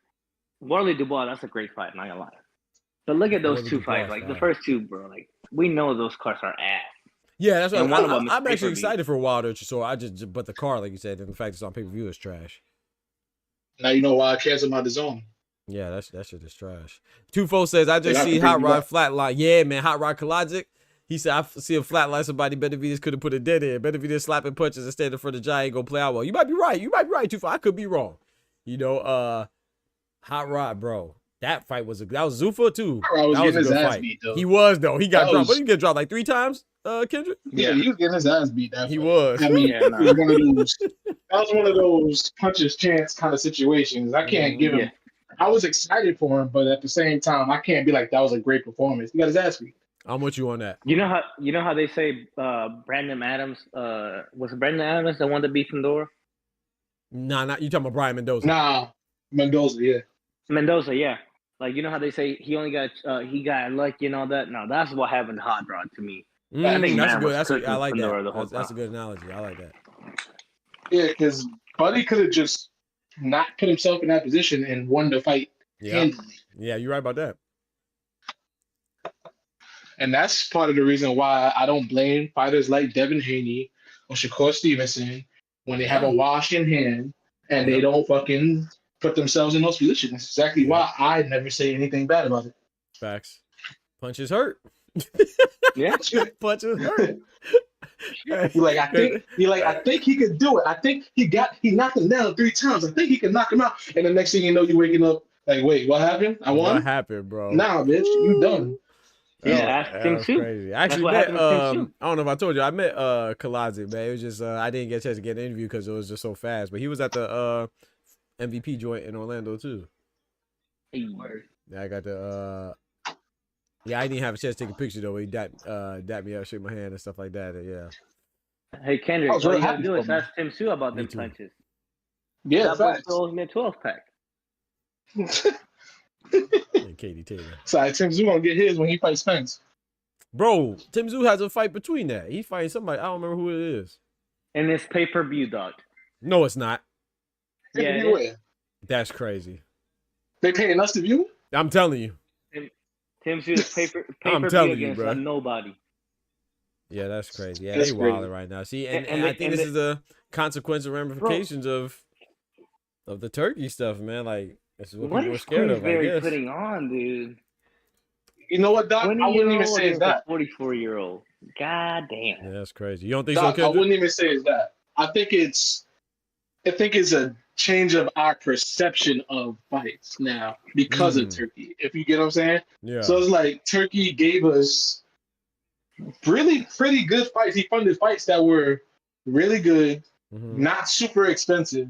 But like, and when we did pay the $60 or $90 for a fight, it was a fire card. You know what I mean? Yeah. Now now we're going back to the boxing that there was pre-2020, I feel. But was fights like this though? The reason why I said that, it was okay. Maybe that's why I lost. Okay, that's why I lost interest in boxing. Okay, like I didn't gain back interest in boxing again for real until T.O. beat Loma. Because I was saying that they just trying to recoup the money and like not recoup the money, but trying to get fighters back to that a comparable price point, not less, but something that they could work with. So they're putting everything pay-per-view. But yeah, you're probably right. Maybe my memory's just messed up. But hey, I'm Kendrick, definitely bootlegging are you watching these the fights. fight? Nah, I'm not. Like, look who's coming out right now, bro. Like, what is this, bro? Bro, look at that, bro. Come on, stop it. You're not watching that bullshit right now. You gotta let me know when the real fight comes on. So I got you. Yeah, I'll tell you. I don't even know if there's any real fight. I don't know if anything meets that criteria. This entire card, not even the main event. Like, this is crazy, Kendrick, bro. You ever play Donkey Kong? Yeah. King K. Rool just came out, bro. Facts. That's what the fuck This man's name is Bazooska. Bazowska. It's like, look at this man, bro. The man coming out in a t-shirt. I don't think I've ever seen. Have y'all ever seen somebody come out in a t like this? He's in an all gray tee, like he came from the gas station, bro. And he got titties. Nah, bro, this is crazy, bro. Dog, but this is the one that Rosado says that he can talk about boxing. Not yeah, you. yeah. These guys boxing. Can talk. Yeah, not me. Yeah, he can. Yeah, he can talk. Yeah, he can talk boxing. Yeah, it's just crazy, bro. No disrespect to him, I mean, I don't even know how that's not disrespectful what I said, but I'm not taking it back. But it's just like, bro, like, what are we doing? But this is pay-per-view. Come on, bro. The man was in an all gray gas station tee and he got titties. Bro, that's like the hillbilly redneck that comes to the gas station, bro. That's what he looked like. Facts. This man got on a tall tee and still got titties, Kendrick. That's crazy. Yeah, bro. I canceled my DAZN after the Clarissa fight because I was like, I looked at the schedule and I'm like, yo, what am I paying for? Yep. Bro, this year's been ass though. It's bad. Boxing has been bad this year. Going back to what you say about Turk. Bro, Turk gave us the Day of Reckoning, great card. Yeah. The 5v5, great card, hands down. Like, it's down the line. It was a great card, except the Bivol fiasco. I think that kind of ruined it. The Bivol better be it. They postponed that, but then they gave us Bivol better be it. Crawford Canelo, all that, and then that's not even counting the ring. The ring one was a great card. It's just the outcome was trash. But like on paper, that was a great card. Yeah. And bro, this year it's been slow. Shitty ass cards, injuries, diseases. People getting sick for no goddamn reason. Yep. Genevieve, like the PED popping on this shit. Like, bro. This year, I think this is just payback because we got a good 3 years back. Yeah, but I ain't gonna lie, but Turk did his thing, man. But we might have to pay for it now. And not him, but not entirely just on him, but we might have to pay for it now. Maybe we're paying right now. Hey, 2-4 said Zerno almost 50-0. He just now getting a notable name on his resume. Man, stop it. Now you tripping, bro. He said because CBS is equivalent to Jai, but at least Jai came with a chance to be lineal. Now he fight his sparring partner, and he might lose at that. He said 48-1. I forgot he lost to B-Ball. B-Ball, he fought what's the name too though? He fought what's the name? Arsen Boulamarian was a champion. He fought Junio Dorticos was a decent name. What's my boy? He fought too. He older now. I can't remember his name, bro. What's his name, bro? First fight at cruiser or light heavy? No, I light heavy. I could see his face, bro. Oh, his last fight. No, not his last fight. Dang, what's his name, bro? He's still fighting too. He an older dude. He fought on Pro Box not too long ago. He a good fighter, man. But anyway, he fought him early on. I think he was undefeated when he fought him. I think they were both undefeated when he fought him. I gotta look it up. I can't remember his name. But even then, like that makes my point. Like his worst, like his loss is Austin Goulamirian, that dude. No, that's who he got the WBA from. No. I'm gonna tell you what I'm talking about. Man, what's his name, bro? But go ahead, Oscar. What you were saying? Serta's loss is better than Jaya. Sullivan Barrera. Sullivan Barrera is who I was talking about. Sullivan Barrera. Oh, okay, Barrera. Okay. Yeah, he wasn't undefeated when they fought him. I was wrong about that. No, but like Jaya Pataya's, like Serta's loss is better than Jaya Pataya's whole resume. Yeah. Bivol been undefeated, and then not to mention he fought what's his name too. What's the dude that fought Beterbiev and Bivol as well, and he knocked B-Hop out the ring. You know what I'm talking about? Walt is white guy, Joe Smith Jr. Yeah, I know exactly. Yeah, Joe Smith. Yeah, he fought Joe Smith Jr. too. According to Joe Kawasaki fans, it don't matter the age. It just matters that he beat him. Right. I feel like the only argument for Jai, as far as opposition goes or resume, would be Maris Braidis. Like, if you think Maris Braidis trumps Sullivan Barrera, Bivol, because he lost to Bivol, Arsen Goulamirian, Chris Billion Smith. Remember, Chris Billion Smith was the unification of WBO. If you think he trumps all those Joe Smith Jr., then I guess I don't think he trumps all those guys, man. Like outside of Maris Braidis, twofold. Oh my goodness, big right hand, dropped him. Bro, outside of Maris Braidis, I mean, I give him Jordan Thompson too. I give him Jordan Thompson. Bro, that's Joe Kawasaki level, bro. That's like saying, oh yeah, I'll give him this guy, just because he's Joe Kawasaki, bro. No, come on, we're not doing that though. This guy's a Ring magazine holder. Nah, you can't do that. No, Jordan Thompson. I think Jordan Thompson's a good. I think that's a good win. It's an okay win. Good. It's an okay win. Okay, decent win. Decent win, but like good? Nah. Yeah. Good is like, championship level fighters, bro.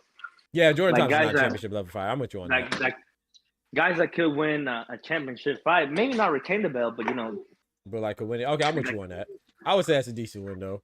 But like outside of that, outside of Braidis, and if you want to say that Jordan Thompson's decent, like who else you got? Like David Naiki only had 10 fights. Ellis Zorro, that's not really much. Jack One Smack Massey, he lost to the PED popping, cocaine sniffing, booger sugar blowing Joseph Parker. Like that's not really nothing. Hussein Sankar was 42, like we said. Claudio Squayo, like come on now, it's first time fighting out of Italy.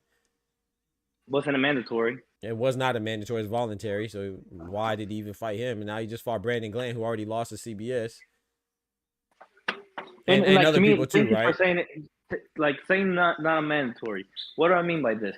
Jin Sasaki had a 9 KO streak. You know what I mean? Yep. 9 KO straight. Like, it was just a streak. Back to back to back to back. He never fought out of Japan, but then he became a mandatory by that. Cuello never was that. No, I agree. I like Jin Sasaki, man. I thought that was a good. Bro, you see his KO, bro? His KO was sick. Yeah. Oh, the one he did recently?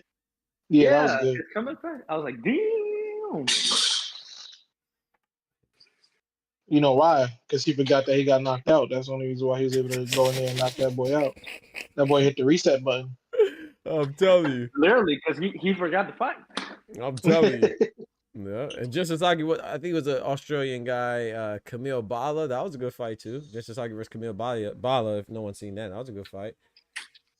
But I just think John Bataya just to match the hype, man. Like I think Pillow was saying, match the hype. He got to show me something. Like I don't even care that he didn't stop Brandon Glenn, but just to say that he's a boogeyman and these other guys are scared, it's just like, come on, man. Like even if instead of Cuello, give me Ryan Rosicki. Ryan Rosicki, that's a good win. If he could beat Ryan Rosicki, that's a good win to me. But his fans tell me that he don't need to fight Ryan Rosicki because Ryan Rosicki needs to earn his spot, like I guess Claudio Squayo did. I guess he gets to earn it like Brandon Glanton did. I guess I don't know. And going back to that, like, bro, this is matching Nayo anyways excuses, bro. Like, don't tell me he don't deserve the fight. The man's a mandatory. Right. He's a mandatory for a reason. Like, don't tell me he don't deserve the fight. But like going back to Jai, like, don't tell me he don't gotta fight somebody because then you're making. It's like Max Kellerman telling him, Some people say you are undisputed already. What? Yeah, that was crazy when Max Kellerman said that. I said, whoa. Like, this man, I can't take Max Kellerman seriously at all, bro. But I will give Jai credit, though. Jai did say, no, I want all the belts to get on the street. He did, like, he ain't even take that bull stuff. So, shout out to Jai for that. You know, he could have easily went with that. He stood, you know, I got to respect him for that. Because he how much are they paying? How much do they pay Andre Ward to sit there and listen to that shit? Bro. Bro, Andre Ward be looking sick sometimes. Oh, man, I ain't gonna lie, bro. Hey, as long as that check clear, man, get your money, Andre. But that joke, Max Kellerman is terrible. Bro. You saying some wild stuff. Wild, dog. Straight wild. And I hate to say that that's one of my favorite commentators, bro. I mean, obviously not now. But he was. Jim Lampley, like Roy, and Max. Those are my guys. Bro, he was blowing Jai live. He was blowing live. Yes. In color, 4K. Jai had to pull it out of his mouth. Was like, bro, chill a little bit. Yo, I've never seen, buddy. Like, my thing with him is, how do you get on dudes like Devin Haney? Yes. You get on and say they're not as good or their resume isn't as good. Talk to him. You get on dudes like Shakur, say their resume isn't as good. But then you get up there with a dude like Jai Apataya, who, from my understanding, has barely even fought one champion for real. Like, yeah, facts. No, he's only fought for Bacon. Talking about? Like, Jai literally only fought for Bacon, though. And they're acting like he's accomplished everything there is to accomplish other than Usyk in the fucking cruiserweight division. Are you fucking kidding me? And he damn near said that. He said this is the next Usyk. Yeah, he's tripping, bro. It's crazy. Oster in the building. What's good? Big member in the building. Peel out says. He said, well, Oster says, I didn't get no alerts. I believe you, right? Yeah, I believe it. YouTube be hating on me, man. That's why I put the notifications in Discord as well. Yeah, I got Discord alert. I didn't get no bro, YouTube be hating. So please pay attention to the Discord. Discord kicks my alerts out pretty consistently, but YouTube, I don't know. I don't know who I pissed off at YouTube. Peel out says, come on, y'all. We know he stops Benavidez stylistically. It's a given. We know that guy. Let's be honest. I don't know, man. I saw an interview 2 days ago, and he could be blowing smoke, but Benavidez Sr. said, yeah, if we stay at Cruiserweight, we want Jai. And he said that Jai gets hurt every fight. Bro, I want to say this. Y'all remember who was saying this stuff? I ain't going to say I was saying it first, but as far as like a boxing channel, nobody was saying that. Now I see people, Chris Algieri, talk about, oh, yeah, man, I favor Zerto. And he said Zerto and somebody else over Jai after his last win over Brandon Glenn. Y'all remember who said this first now? Well, I said it when it wasn't cool. Now everybody's starting to see what I've been saying and Oscar been saying and Kendrick been. Come on now. So we've been Boxing Talk family been seeing this stuff. I ain't saying nothing until I seen it against this dude that he fought recently, and I'm like, yo, this is who y'all think? Right. Yeah. No. Glenn. Oh, Glenn. Okay, like, my fault. Last fight. Okay. I'm like, this is who y'all think is the best. Like, don't get it twisted. He can hit a punching bag. You feel me? That part. But like, if somebody who with head movement like a David Benavidez is in there, I don't give a fuck how much power he got. Where is he landing it? I'm telling you, he gonna have to pull the How is he gonna set up a trap? He gonna have to pull the warranty on Justice Hooney. Like, he gonna have to do something like that. Not saying he can't, but he gonna have to. He better. Right. My guy James Daly in the building. He says, "Who y'all got today?" Nonito. Oh man, I'm going with Nonito, but I don't know, man. Nonito about 45. You know, I'm going with the Filipino Flash though. And I'll say this because I'm biased. Hell yeah, I'm biased. The man gave my boy an interview. I'm going with him. I don't give a fuck who he is. Talk to him. Shout out. Talk to him. Talk to him. And Nonito gave me a great shout out to it. He ended with the bam. That was fire. Him and Bob Santos were it. You know, shout out to Xander Zayas and Rolly too, but Bob Santos and Nonito killed it, man. Nah, you know who killed it? My guy Abbas. You know, he replied to me on Instagram. I was like, shout out to Abbas Morale too. But I was talking about for the not just for the interview, but I mean I was talking about for the intro. The intro that Bob Santos gave me. He was talking about the best in the business and all that stuff, bro. I was like, he made me feel good, him and Nonito, because I feel like they said that because of Nonito didn't even know the other champions, and I was just telling them the champions and stuff like that. Like, they really, I feel like it paid for me to know so much. You know what I'm saying? What we do. I feel like that's one of the few times in boxing that me knowing all this stuff really paid off. Because Bob Sanders, I was telling him about the champions in his division and, you know, about how it looked with Manny Pacquiao and Mario Barrios. I was critiquing Mario Barrios, but the way I said it, you know, he was really receptive to it. He knew I wasn't talking trash. I was just, they were curious, trying to get some answers. So shout out to Jorge Linares too. I didn't ask him for an intro. I should have asked him too. He would have gave me one too. We talked multiple times. I got beef with Rolly though, because Rolly trying to duck, bro. I smell it. Yeah, bro. I ain't gonna lie. I'm with you on that. Cause Rolly looking real shaky. Yeah. Real shaky. Real shaky. Talking about you got 24 hours. Nah, bro. You don't go on Club Shay Shay and talk about you got 24 hours. Sign that fucking paperwork, bro. Same with Keyshawn. Keyshawn, I got smoke for you too. You was talking all that shit, and you ain't get in the fucking sanctioning body to fight a man who got a belt in that body. And you can easily do it. Osa said, Doc, how you say no dick? No Diddy. Yeah, feel me? We're gonna pause that. But I got to ask you something, Kendrick. Now, let me know what you think about this. And Oscar. No Diddy. I'm not gonna lie, man. I feel like Devin and Shakur. I was gonna make a video about this, but I just got busy and I just changed my mind. This was a long time ago, a couple weeks ago. But I feel like where Shakur and Devin, I feel like they could just float around, man. I feel like what I mean by that is like I'm saying they could just fight whoever. I wouldn't be mad because, like, let's think about it. Like, Rolly said he doesn't want to fight Devin. He's been told us that. You know, he's a WBA champion. Lewis Crocker's fighting Liam Paro. He's an IBF champion. And then even if he wasn't, Eddie Hearn said that he didn't want that fight for Devin. Who's a WBA champion? No, that's Rolly. Who's a WBC? Ryan Garcia. Yeah, we gotta make that. He just acquired it by beating Barrios. So, and they're talking about maybe fighting Conor Ben. So, I feel like. And then let's talk about Shakur. Shakur is at 135. It's not, you know, I got Tank all day over Shakur, Ryan, but Tank's not even there. Who would he get credit for at 135? Who would we give Shakur credit for being at 135? Raymond Morataya? No. Only person. Morataya, that's the only person that you can sort of give credit for. They wouldn't only because sort of though. It's not even that. Only because he would get the ring belt because of it. That's the only way he'll get credit. Yeah. But even then, it's like, don't you think Zepeda was a tougher opponent than Raymond Morataya is right now on paper? I think so. I think he would get more. I think he should get more respect. On height, yes, but not on paper because Morataya beat Cruz. Yeah, he's a bet. But bro, like, okay, yeah. But like, you remember Tim Bradley and everybody? Like when I was like, bro, Shakur beats Zepeda. Though I want Zepeda to fight Shakur. Tim Bradley was like, oh, this guy needs to step up and fight this guy because he is the best in the division and all this and that. And then he turned around and beat him handily. But, I don't think – it's because, you know what? It also bothers me that people say, oh, Shakur can go back at 135 when Tank beat an interim belt holder and was getting all this flag for beating an interim belt holder. And this guy's the Ring Magazine champ. You know what I mean? That's what I'm saying. So yeah, that's why I'm saying like they could float because I'm not saying that I would want. I'm sure y'all would want it. I'd give Shakur all the credit in the world if he went and fought Morataya or Morataya's the IBF. Who's the WBA at 135? That's what's his name? We don't Tank technically. Yeah, Tank. So not anymore because he's champion in recess. So there is none, right? But yeah, technically Tank, but vacant. I'll say. WBO is who? Abdullah Mason. WBC is who now?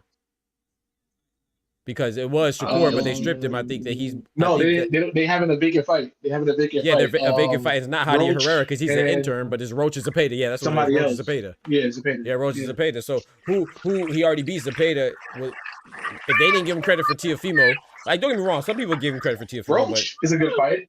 It's a good fight for us. You think they're gonna give him credit for that? Like, I mean, I don't know. Like, who? My point is like, who they'll give credit to? Like, who would they give him credit for? I don't know. I think he's in a it's crazy that he's in a bad position after beating Teofimo. Like, I'm talking about for like people's appreciation of who he beats. From 135 only or from 140? Both. I think 140 might be worse.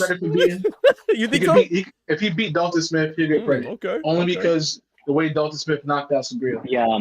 That's the only one that he can fight at 140. You think so? Yeah, okay. Yeah, hopefully you're all right. Russell was looking a little shaky. Bro, that was a great fight though. You could argue he lost that fight. Great fight. You can argue he lost that fight though. But people, you know, that's because people kept saying that Russell was gonna wash Hiroka, and I was like, bro, Hiroka a good fighter though, bro. Like I had Hiroka winning. Hiroka started slow. That's the only thing that messed him up. He started slow. Yeah, I'll give you that.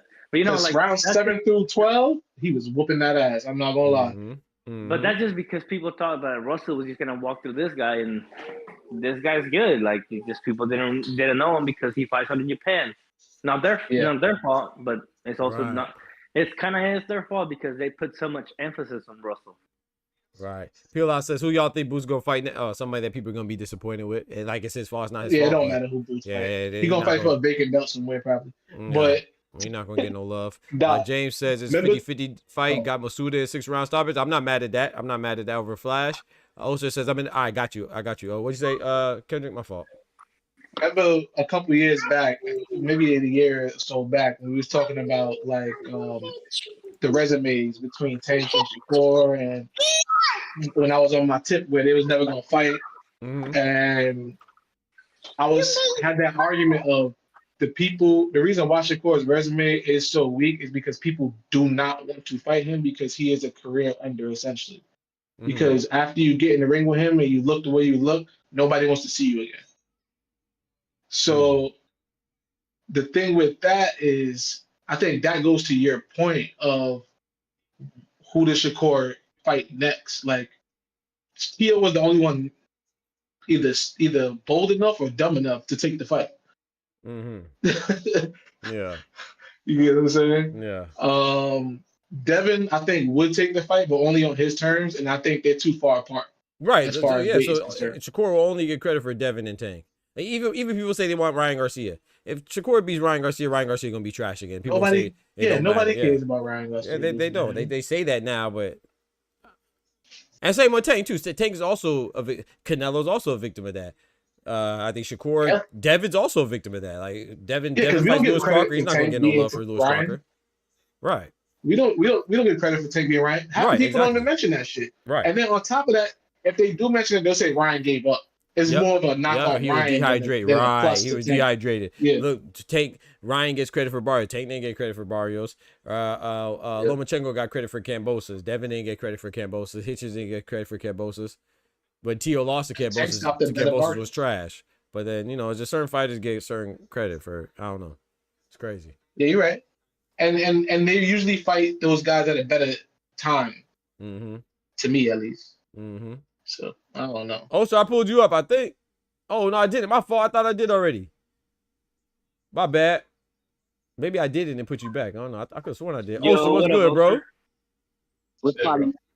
Man, chilling, man. My bad. I thought I pulled you up already, man. Man, that was cool. I was killing. Man, good to hear y'all boys, man. Gang. Man. My God, bro. It's been a minute. Been a minute. Yes, sir. Doc, you got to get your shit together, man. You got to get on. You got to get your shit together, man. I do, bro. Where the hell is you at, man? I know, bro. I'm sorry, bro. It's cool, man. It's cool. Been kicking my behind, man. I've been doing boot camps, tutoring. You know what I'm saying? Dog, say how you mean it. Fuck them kids. I'm telling you. I love them though, man. Like now, I'm on now because we got spring break. So I know. I'm like, yo, man, Doc, what's up, man? What's going on? Where you at, man? I'm like, I'm looking for you on the internet, searching for you, Doc. I'm searching for you. I appreciate my boy got an APB out on me. I appreciate it. APB. I'm like, where this guy is at, man? I appreciate it, bro. Yes, sir. We here, man. I've been trying to drop the videos and stuff. James Daly says Baxter Hughes got credit. Yeah, Baxter Hughes got credit. He didn't even beat him, right? Kambosos is a good fighter. I'm not saying Kambosos is a bad fighter. I'm just saying that, like, we're selective with our credit. Like, you know what I'm saying? Like, even with Hot Rod, right? Like, nobody really talked about Benavidez beating Vazdik, but when Benavidez beat Vazdik, oh, he's old and this stuff, and then now Hot Rod's getting credit for it was a great fight. Don't get me wrong, but I'm just saying the hypocrisy in boxing is like sometimes boxing is like the only sport. Well, I ain't gonna say the only sport, but I think boxing is the sport where it happens the most, where being good is almost to your own detriment, man. Especially when you get to a certain level. It's like you at just the end of the day, to be serious, especially if you reach that level too early. I think that boxing in today's time, not the way it used to be, in today's time. You know what I'm saying? Yeah. It's not about talent. It's just really not about talent. At the end of the day, it's not about talent. You get what I'm saying? You can be it's about, what you say? Marketing. It's a cultural political sport. It has a lot going on. It's like trying to walk on water. You get what I'm saying? It's like trying to, for real. Because there's so much bullshit. It's kind of like walking on water, because you can run into so many paradoxes. And you, like, say you got your promoter. Yeah. Then it's the network. Yeah. Then it's the fighter. Yep. Then it's it's so much going on. Yep. And in today's time with the internet, okay, that's like walking on water now. Yeah. For real, it's like walking on water now, because you can't really make sense in reality out of like, it's like a magician in front of you where like Ja and Zotto. You know they're supposed to fight, but they won't fight. It's like, what the fuck is going on? You know what I mean? Is with Boots and Virgil. That's why I be so hard on them, because I'm saying, yo, listen, okay, y'all. Let's understand what's going on. There's been a minute now. You know what I mean? 2 weight divisions. It's been a minute. Now we've seen people chase people and catch them. Yeah. We've seen people Crawford chase Spence and actually caught them at the end of the day, because they had something in common. Virgil, and I don't understand why they keep talking about this, man, because there's nothing in common. They say, look, and to the point where about, giving people credit. This is where the cultural political part come at. This is 100% fact, though. It's right in our face. I got the Zero Crew. I call it the Zero Crew. I got the Zero Crew. The Black Americans is the Zero Crew. True story, though. They don't get no credit. You know what I mean? What crew was that? The Avengers, not the cartoon one. When it was like the Bad News Bears. That's like the Black Americans in boxing. That's how they treat them, like the Bad Nenews Bears. Swear to God, Bad News Bears is crazy. We not getting any of like I said, I'm still hopeful, man. I'm hoping that Beterbiev and Bivol is gonna once they fight for their third time. No, I'm lying. Sorry. I'm hoping that Zerto and Benavidez, after that fight happens, we gonna start kicking into more exciting fights. You know what I'm saying? Happening. That's why Tio. That's why Tio, man, right? Why? That's why Tio went on his rampage. Remember Tio thought he was going to be like the man when he beat but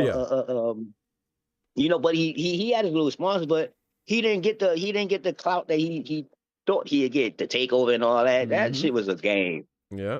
And you ain't do nothing, so Tio was mad. Tio crashed himself out. You crashed out so bad you had to fight Shakur. Yeah. Oh yeah. Oh, that's a fact. To this day, I don't think that Tio. I'm glad. I got to give Tio credit. I'm glad he fought Shakur and the fact that he was willing, but I don't think that he wanted to. No, he was forced. He was forced. I told you, Tio ain't do shit in 4 years. He ain't do nothing. He caught everybody out in a fight of soul. Right. Yeah, I was right there with you. Also, remember, I was out there, right out there. Me and you were swinging for the fences in that one. Yeah. Ain't fight a soul. And then when you had to fight one of the top people, now look, give or take, and they could be mad at this or not, and I don't care. But give or take, Tank was in the same situation. True story. And Tank chose to retire. Y'all could say it's the cases and all that. I agree with you. I agree. Tank had to. It was looking like he had to fight. What's my boy name? Shakur. And I don't think that he retired to not fight him, but I do think because of the stuff, everything collected. Everything compounded on each other with the Lamar Roche fight. Didn't go how it went. You got the draw.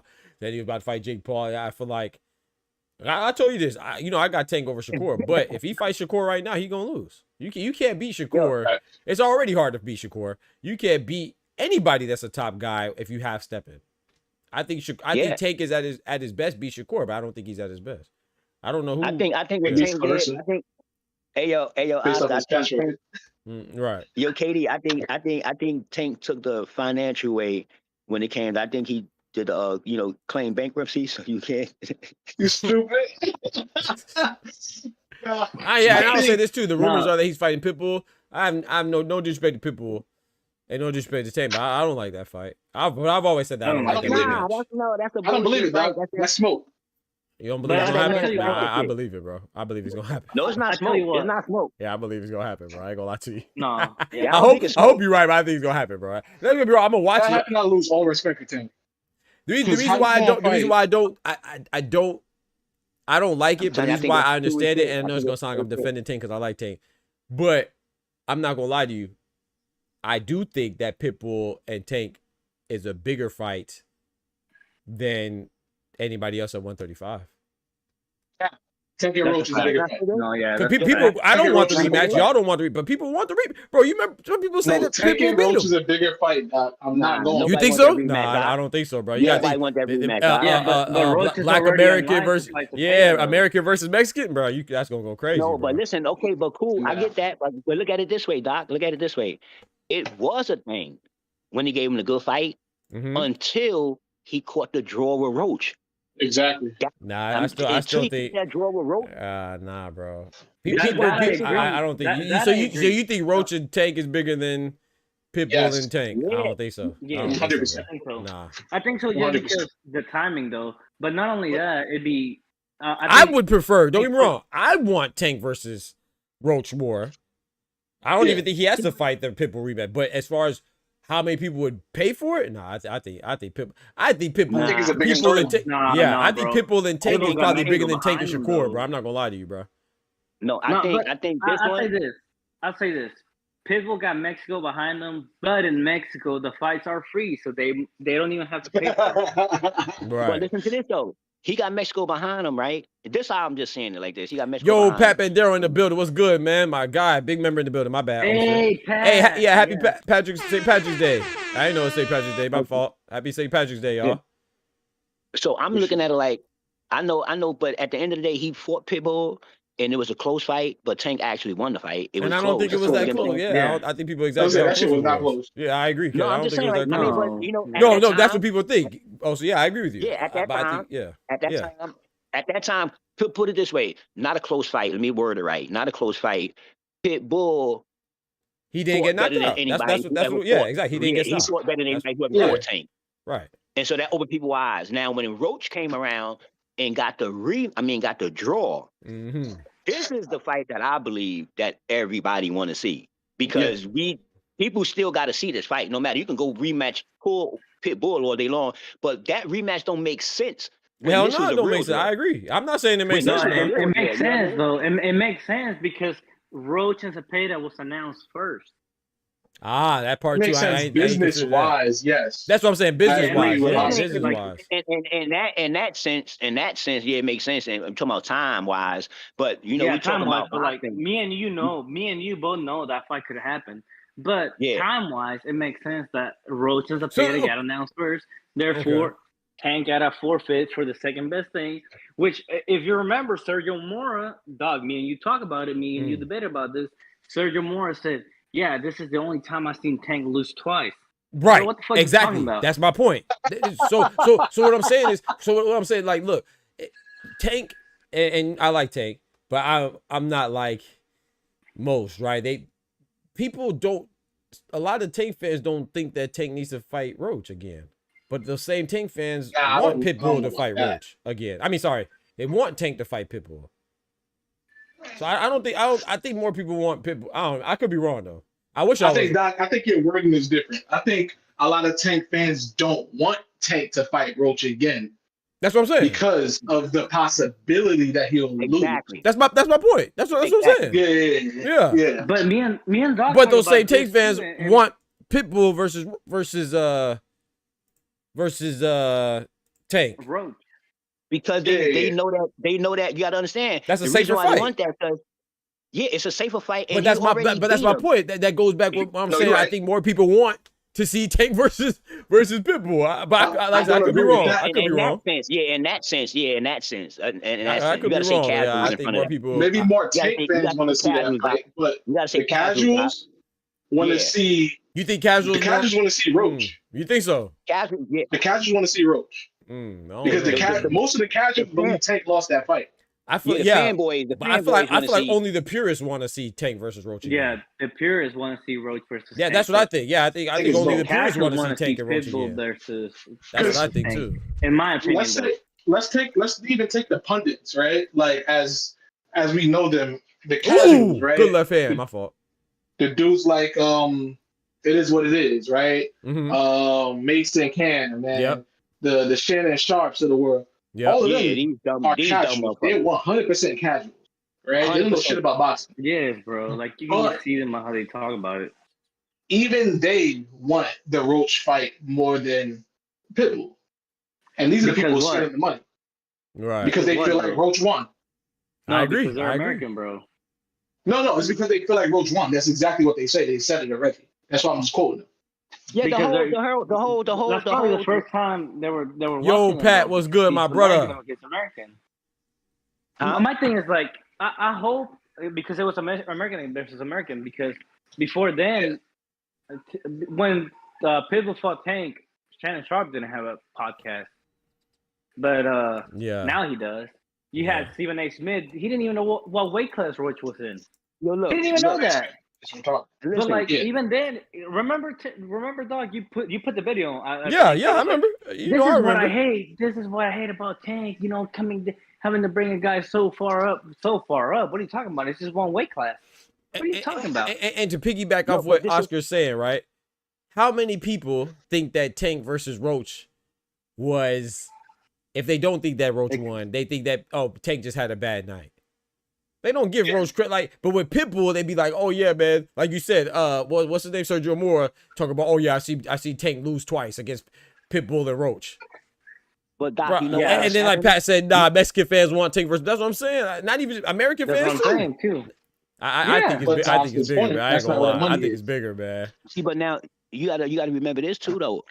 You also have to put in cultural, political when it comes to this. There's a reason why Pitbull name is in it. This is the Mexico with the fan base. This is it's going to be a big fight because it's Pitbull and Tank. Right. That's my point. Yeah, when it comes to Roach and Tank, it's going to be a big fight. Believe that. Because this is going to bring the purists out. It's going to bring them out when they're going to fight. They like they going to fight again. It's going to wake them up. They ain't gonna talk about Pitbull no more because this is what they really, really, really want to see. You know what? They scared of you might be right. You might be right. Maybe I'm giving Tank too much credit. I feel like if it was that big of a fight, then I feel like Tank would fight Roach. I really don't think it's that big of a fight, bro. Remember, at the end of the day, I think it's gonna. I could be wrong. Maybe I'm giving them too much credit. Maybe I'm. Now, remember I told you be walking on water when it comes to boxing. So it's it's Pitbull, it's the promoter. You see, we start to walk on water. I agree on that, but like at the same time, you gotta, bro, it's big because it's Tank. Tank made 130 and 135 a glamour division when it's not historically it's not a glamour division. Now Shakur got the potential to put 135 and 140 as a historically glamour division if he plays it right. If he fights Dallin Smith next, 140 and 135 historically will go down as a glamour division. Right now it ain't. Right now it's only Tank that put 135 as a glamour division. And I can debate anybody on that. Yo, did anybody ever ask this question, Oscar? And listen to this question, right? I'm gonna see if anybody asks a question. Ooh, Pierce is cut. Pierce is cut, y'all. On the right eye. Go ahead. Oh, it's my fault. It's a good fight, though. When we talk about Shakur, we talking about Dev, we talk about Keyshawn, right? Let me see. And that's just a few to start with. When we talk about their fights, right, and who they want to fight and who we want them to fight, don't we always put them in like a little weight class up and down or sometimes the same weight class? Yeah. So the people that we want them to fight, we can move them around because they be moving around. Why when it comes to Tank, why we don't never talk about moving around with the weight class? Why he can't fight nobody? We do, bro. That's his biggest criticism point. The fact that he didn't go small. You talking about small as in because he beat an interim champion. That's his biggest criticism point. That's his biggest criticism. Doc, am I wrong? Nah, you're right. His biggest criticism point is that he beat an interim belt holder at 140. Shakur beat the best guy at 140 on paper. That's why I don't agree the fact that people say, oh, Shakur gets a pass, he can float around like Doc said. And I'm not disagreeing with Doc. I agree with Doc because I know where he comes from. But for a fan to say that, bro, Tank beat an interim belt holder and you held him in the fire for 3 years. This guy beat the best on paper, and you don't want and you want him to go back down? Are you kidding me? Yeah, I'm saying And we look at Devin and like what you said, like we look at Devin and Keyshawn and that because we seen Tank first. He's the one that put him on the spot. He's the one that put those divisions in spot. Yo, he was in trouble. Before him, we didn't even give a fuck about those divisions. Tell me I'm wrong. I understand that. No, I get that part. I'm not knocking that at all. What I'm saying is that when we talk about say right now, they say there's nobody for Tank to fight at 130. Well, we fighting at 130, 135. 135, you're right. 135. Lightweight. Okay, so yeah, 135. We're right. Yeah, no, you're right. 100%. So if there's nobody at 135 for Tank to fight, like say I'm saying like this, say Shakur, in order to fight Tio, he came up. Yeah. Do you get what I'm saying? So I'm just saying why people stabilize Tank right there at 135, like he can't go to 140 and have a fight, which he already did, and he can't go to 130. Well, maybe I think Kendrick answered that though. I think that Tank is the guy that he's the smallest in stature. You know what I'm saying? I don't think. And then like Oscar said too, when he did it, he didn't really get credit for Barrios like that. So but I'm not coming from the angle that he can't. I'm not saying he has nobody else to fight. My angle is saying that I don't think anybody else is as big as Pitbull. That's what I'm saying. I'm not saying man. If Tank fought Tank can fight Murataya. He can fight Abdullah Meza. He can fight Body. He can fight Scope. I'd be happy. I'd be cool. Same with Shakur. I'd be happy if Shakur fought Murataya. I'd be happy if Shakur fought Javier Herrera, who was his interim belt holder. I'd be cool with that. I'm talking about the masses. I'm not talking about me. Yeah. Me and you. Shakur got plenty of people to fight. Tank got plenty of people to fight. I think all four of us will agree on what Dog just said. But until Pitbull fights Zepeda, which I think Zepeda's the best win at 135, bro. Like, don't get me wrong. I think Zepeda's the best win at 135 we've seen in a while. But until he fights Zepeda, people are not going to get behind Shakur at 135 because Pitbull is a bigger name than Zepeda. Yeah, Pitbull. Yeah, Pitbull's a big name, man. Let me ask you, Doc. This is the question that I want to ask because this is why I feel like Roach is the bigger fight. We sat here for 4 months without an announcement, right? An official announcement, no official. We just got a whole bunch of fake ass graphics. For a Tank Roach rematch. And motherfuckers held on to that till 2 weeks before the fight was supposed to happen, and they still didn't get an announcement, and it was ready to buy. So have we seen some energy like that with a Pitbull Tank fight? No, man, no, that's not true. Remember when he said that there was two people, the person he was gonna fight was in the locker room? And it was who was it? Jake Paul and Pitbull.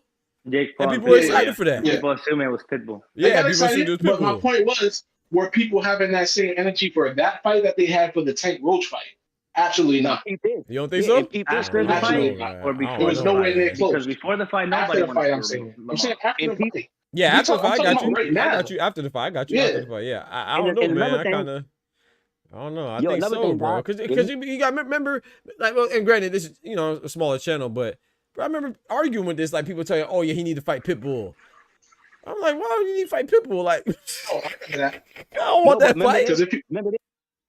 But if you fight Pitbull after that Roach fight, then everybody and their mother, it was gonna be like, nah, he ducked Roach. He ducked Roach. Everybody and mother was gonna say that. I was saying too. I've said that. I said if Tank fight anybody besides Roach, he's ducking him.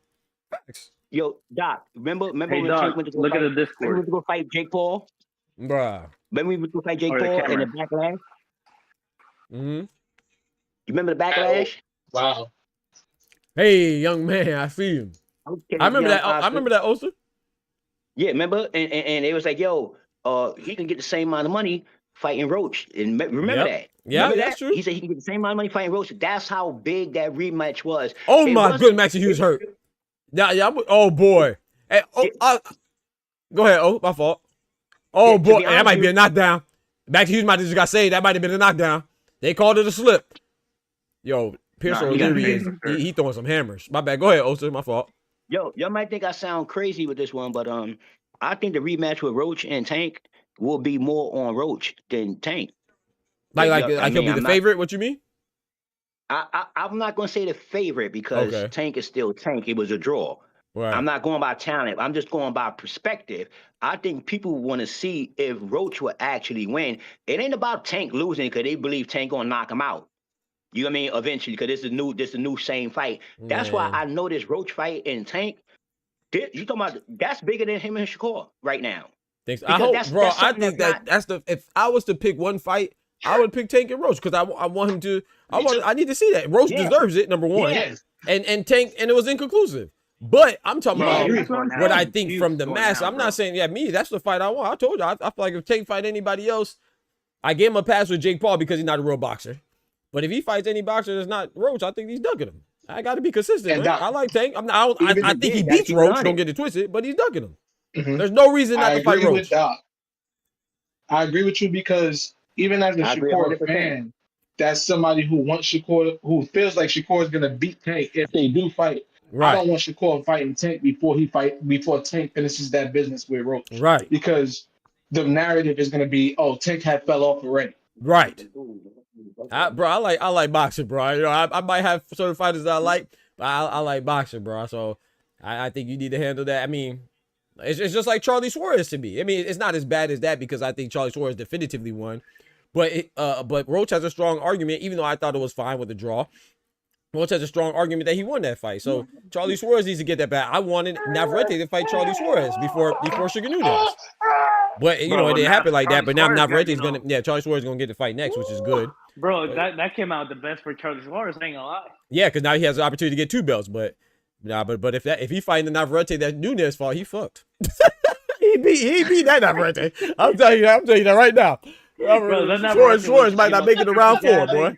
Yeah. He not touching that Navarrete. So it might be good because it's more at stake. But I already told you how I felt. I feel like Suarez was robbed of his opportunity because I feel like, and no disrespect to Suarez, but I feel like it was a combination of a good performance from him and a mediocre performance from Navarrete. If Navarrete come like he came against Suarez, I mean against Sugar Nunez, Navarrete, Suarez dead. He gonna be out by round 2. I thought Nunez came with the wrong game plan though. Honestly, I thought his game plan was terrible too. I'm with you on that. Yeah, us three. He didn't slide. Yeah, he didn't move Navarrete side to side like I feel like he could have, and he just stood there to get hit. And not only that, bro, he stood at Navarrete's perfect range, bro. I didn't understand that game plan at all. Yeah. Yep. Navarrete just did what he could. Navarrete looked like Roy Jones. He looked good. Navarrete looked good though. Bro. He looked good though. I ain't gonna hold you. He didn't get touched. I feel like, and we know Navarrete is just a person who's there to get hit if he wants. And he still wasn't getting hit. Yeah, he should have invested in the body a bit more. I feel like Navarrete kind of showed him too much. I mean, Nunez, I think he respected Navarrete too much, but maybe he knew he had to do that. I don't know. I don't feel that like was a big man in there. Bro, that was a big man in there. That's a big dude, bro. Navarrete big for the weight.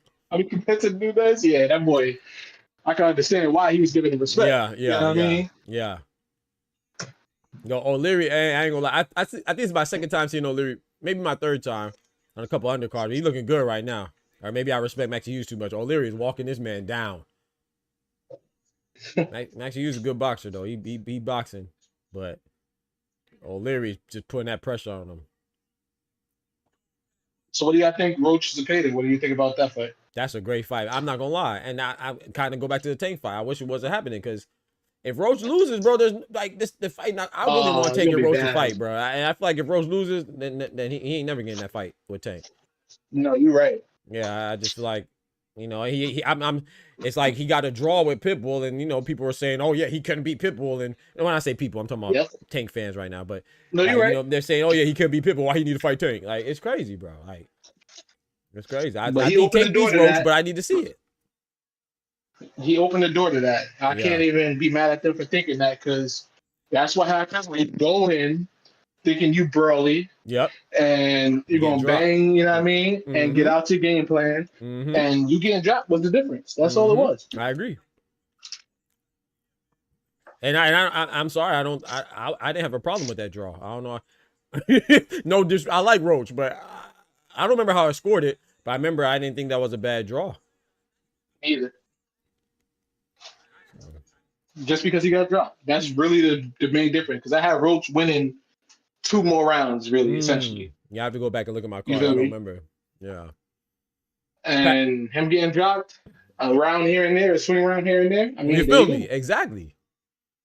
Pat says he was boxing backwards. Yeah, man. Wango says he was getting experimented on. I'm telling you. Pierce O'Leary like he's doing whatever he wants in there. Shout out to the Irish man. I can root for this, so I can't root for Kakachi though. Kakachi a sucker.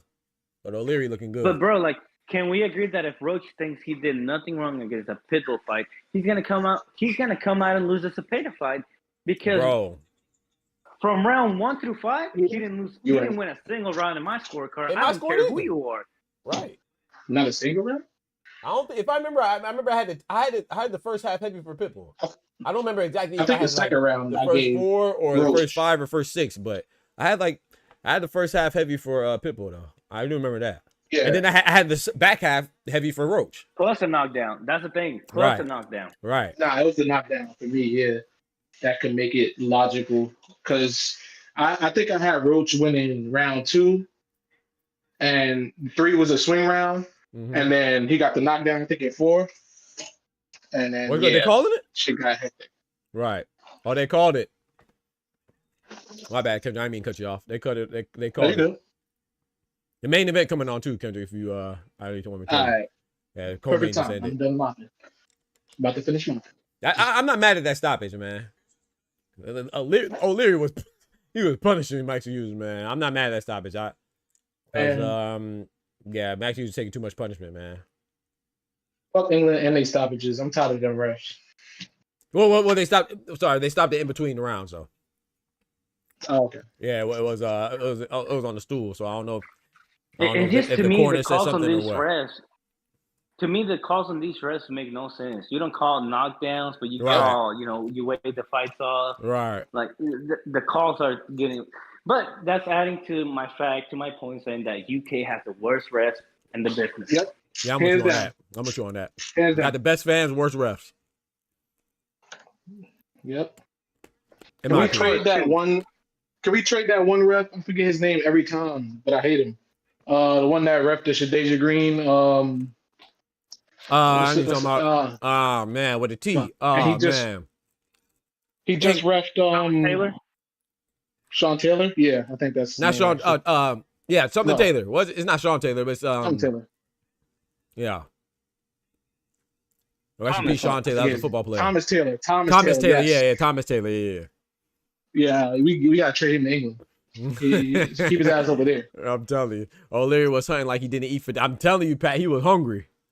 Chado, he looked good. Like I don't remember. I remember seeing him. I don't recall his past opponents. I think Maxie Hughes is like the first notable guy, at least that I remember, and that was a good win. No, yeah.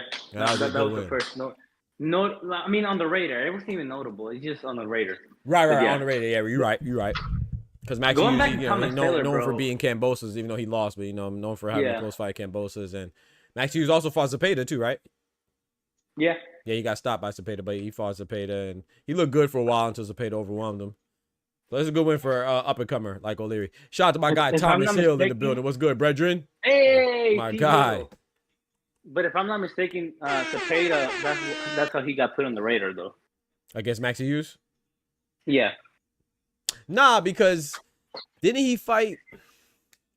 Oh no, he was before. He was already on because because Maxie Hughes. That's when I was mad at him because I think Maxie Hughes was one of the guys that he fought while calling out Shakur because he fought Maxie Hughes, he fought Giovanni Cabrera, then he fought what's his buddy name that Schofield knocked out with the eye with the force eye? Tevin Farmer. Tevin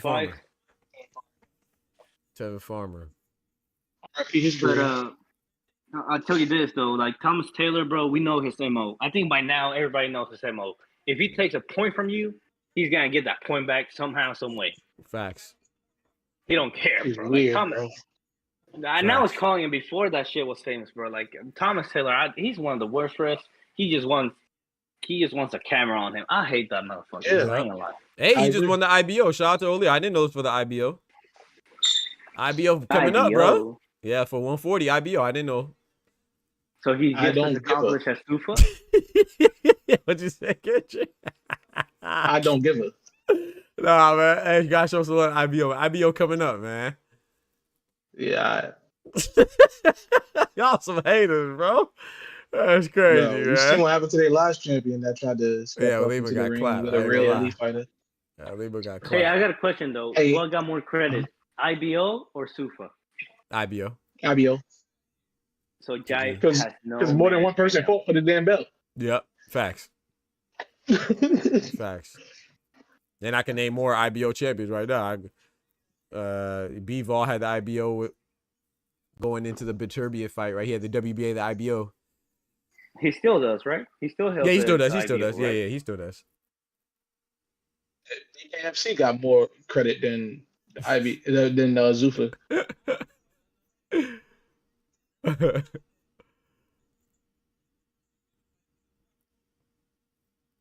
Those dudes is a joke. That shit Somebody is a else joke. got the IBO too. I think Clarissa has the IBO.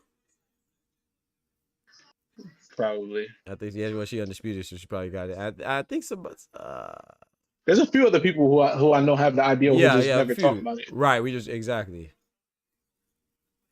That is also Thomas Taylor, who was ref for Canelo versus Bud, right? Thomas is the worst, but he gets all the big fights. Yeah. Yeah, he heavy circulation right now, especially with what's the name retiring, Willis. Yeah, Kenny Bayless retiring a couple years ago, right? Like 2 years ago. Yeah, that was one of my favorite refs. Yeah, I like Kenny Bayless, man. I ain't gonna lie to you, man. Thomas Taylor gets on my nerves, but I don't dislike him too much. I don't like him. Look, even when he helps out my favorite fighters, he's still trash. Like he does it in trash ways. Like, bro, even with the Benavidez Morel fight, like, bro, you could have just literally gave him a hard warning, and that was it. I agree with you. Nah, you're right about that. And then walked about your day. Yeah. It wasn't gonna change the outcome of the fight. Yeah. And then he gives fucking Morel a slip. Yeah. Essentially. Yeah. Because he did something wrong. Like, come on, bro. Not only that, he tried to take a point away from Beterbiev because he was coming off the corner too fast. Yep. Are we serious? I remember that. Yes. Yep.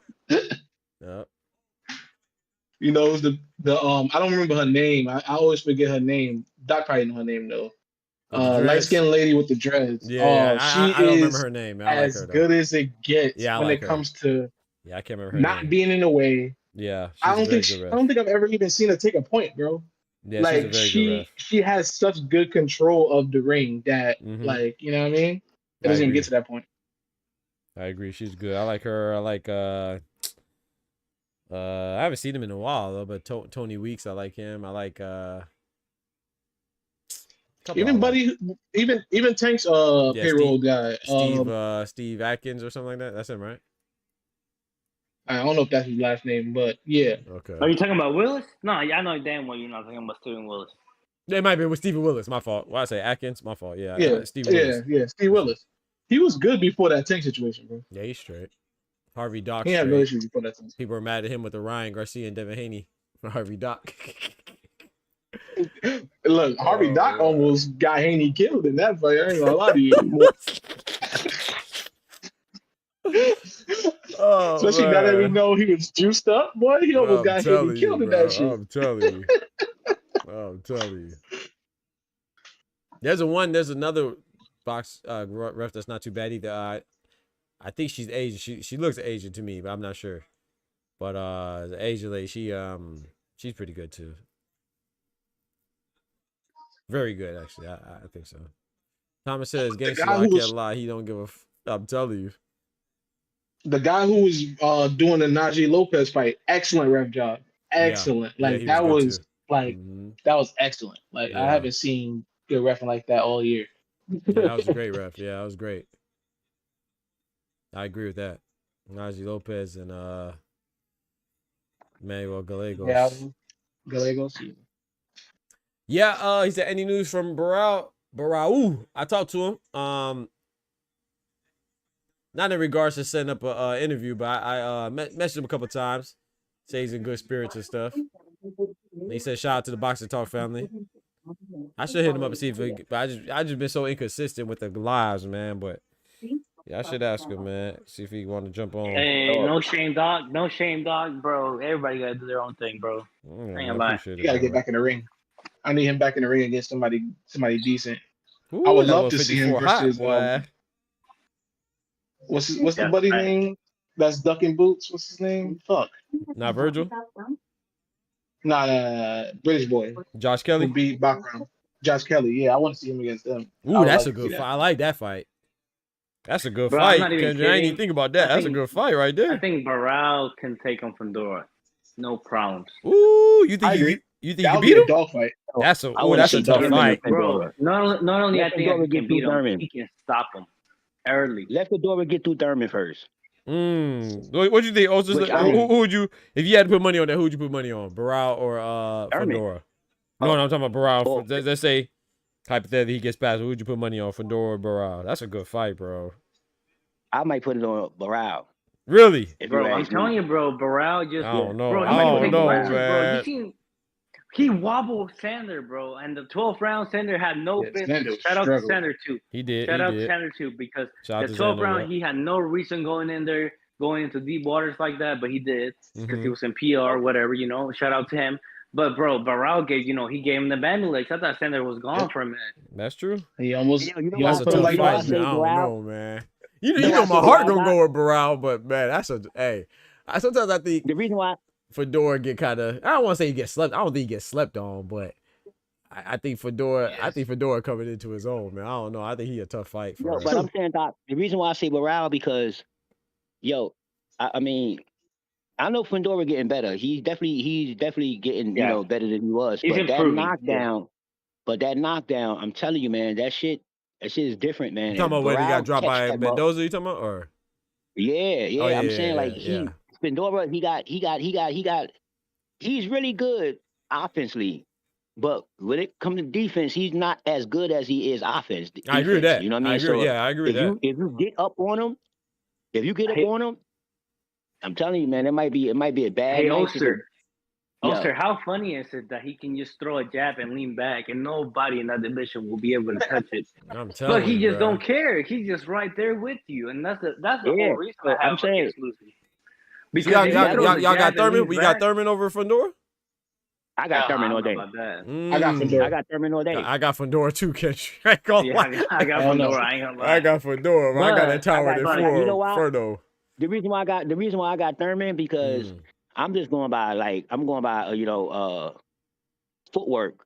And I know tall people can't spin that fast. Yeah, They can't. I mean, and Keith got footwork, man. I mean, he does. Listen, if Keith Thurman go in there and really take this fight like this is a fight to put me back on or put me back off, if he really in his mindset like that, and if he give Fedora footwork, I don't think Fedora could beat Keith Thurman. I agree. I mean, but I just don't know what Thurman we getting because it's that's what I'm saying. The Thurman versus Brock Jarvis. That ain't showing me nothing. No, hell no, bro. That's what I'm saying. So like, I don't know. I know what Fedora I'm getting. I don't know what Keith I'm getting. So I got a question though. Are we getting ponytail Thurman or I ain't see ponytail Thurman in a minute. That's one time Thurman, that's 2 times. Right. Thurman. This might be sometime Thurman. We might be getting right. But I tell you one thing. We gonna get. I'm gonna tell you one thing. We gonna definitely get. We gonna get an educated boxer. Yeah, I agree with that. We gonna get an educated boxer. So yeah, I know that much for sure. We gonna get an educated boxer. So Thurman, Thurman the kind of fighter. He the kind of fighter that'll find a way to beat Fedora. I agree with that. He ain't find a way to beat Pacquiao, but. My thing is, we talking about Pacquiao though. We talking about Pacquiao. We talking about old Pacquiao. We ain't talking about young Pacquiao.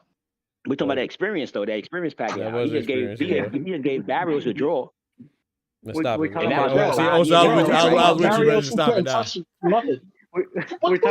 that no PED allegation Thurman. I mean Pacquiao.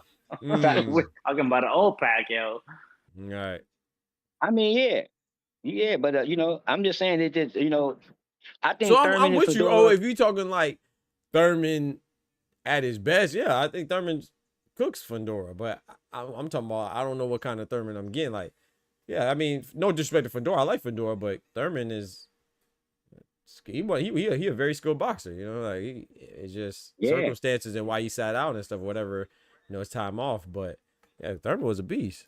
So I don't know what Thurman I'm getting. He what? How old is he now? Ken, what? 37, 38? 37, something like that. Yeah. Yeah, I don't know, man. Hey, I don't know. Thurman is gonna be in trouble because I don't know what fight you was watching last time, Oster, but somehow somebody got into Fendora's brain and told him to start throwing jabs. And if that man throw jabs in that fight, Keith Thurman's cooked. He's never getting inside.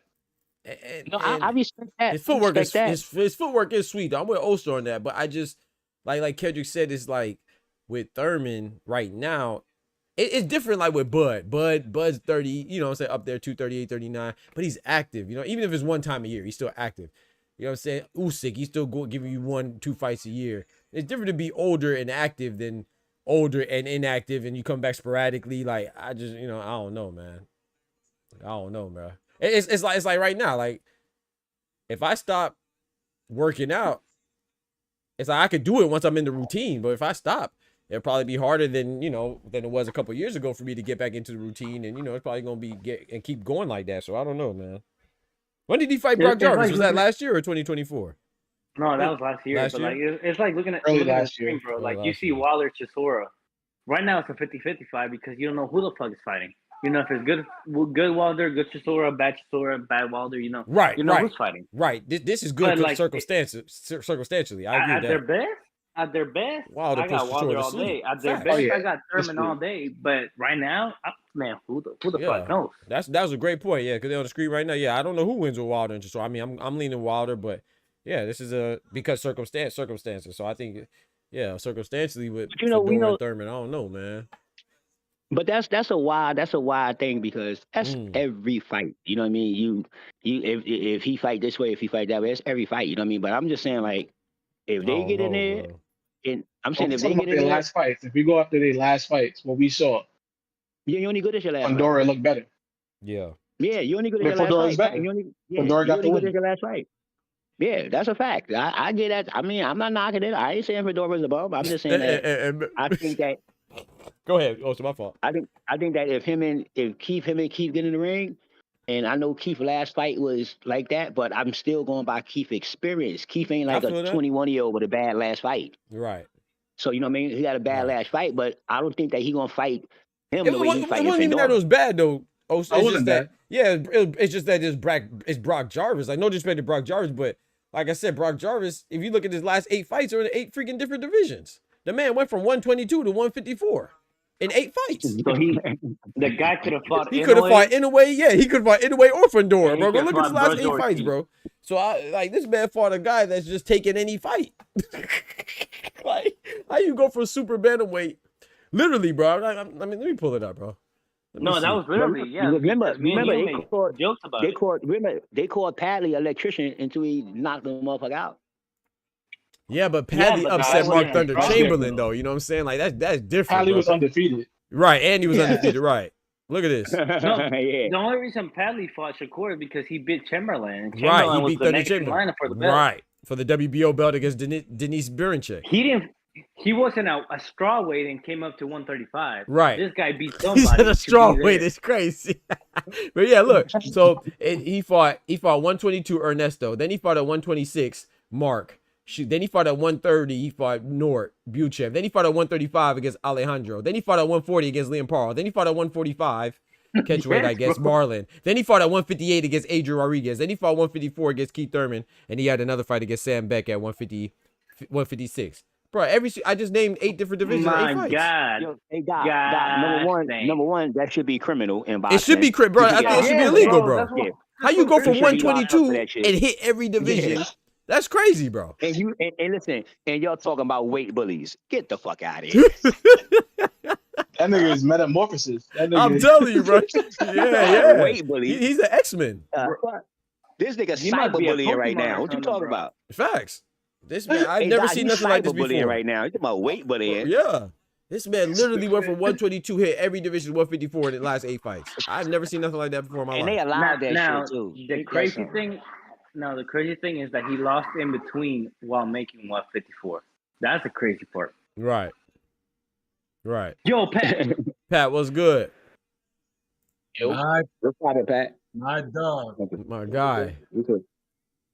I'm gonna hop out for the main event though. I'm gonna call this one. Nah, I'll probably get Doug. I mean, y'all can chill, do y'all thing, but I'll probably hop in after the fight. I'm gonna call this one. All right. Yeah. You watching the Kaka fight? Yeah, I gotta watch this Kakachi, the old gosh dang imposter. No, not Kakashi. Coward. Kakachi the coward. Yeah, Kaka. Yeah, right. Facts. Shitty. Yeah, you can stop at Kaka. That's where you can stop at. Facts. He gonna win though. He gonna beat the hell out of JAZZA Dickens. Well, he should. Yeah, he should. Yeah, you're right, Pat. Let me give JAZZA Dickens some respect. You never know it's boxing, kid. Never know. You're right. I hope JAZZA Dickens be. I don't really care for JAZZA Dickens either, but I hope he smokes Kaka. Hey yo, I always go back to Glenn Jones and Roy Jones. Glenn Johnson and Roy Jones. Oh, Glenn Johnson, Roy Warrior. Yes, sir. Yes, sir. Hey guys, just asking, is Earl against Tim Tszyu confirmed? It was, but not anymore. Now Tim Tszyu's fighting. Tim Tszyu fighting. He's fighting. I can't remember who it is. So it doesn't mean that Spence is off, but it's just Tim Tszyu's getting a interim fight. So yeah, I don't know why that came out of nowhere, Pat. Yo, whoever made that fight, to be honest with you, that's a good matchmaker. Spence and Tszyu, right? I love that fight. If they're gonna fight, if they're gonna fight, they might as well fight each other. I know, but like back in the day, I know like it's perfect. But this, we don't know what Errol was gonna get though. Like this, right? Nah, it wasn't perfect back in the day. Yeah, it wasn't perfect back in the day. It's a perfect fight. We know what Tim we're gonna get. We know that now. Nah, we don't know what we're gonna get out of Tim. It's the same. It's the same all the time, bro. Like this is a good fight. They both came off some losses. And they both, this is a good fight. When's the last time Tim Tszyu fought? When the last time he just fought. He fought after Fedor. He got a win. He fought Valenzuela, Valenzuela, if I'm not mistaken. Yeah, nobody has money to pay my 12 pack and he hasn't paid it. God dang. What'd you say, Pat? Sorry. Do you know for like one of the American prospects, like a white dude? Oh yeah, but since Joey Spencer, yeah, he fought Joey Spencer, but he fought somebody else after that too. Maybe I'm tripping. Maybe Joey Spencer was the last guy. I thought he fought Valenzuela. No. He came back and fought Fedor again, right? Yeah. But after Fedor. Right? Yeah, after Was Fedor. it before Fedor? Yeah, see, I'm not tripping. See, y'all trying. So Joey Spencer was after Bakram. And then you're right, Kendrick. He fought Fedor, and then I was right. He fought. My bad. I said Valenzuela. He fought Velasquez. Anthony Velasquez. That's my point. He fought at least 3 times since Errol's like at least he got 3 more fights than Errol since. You know?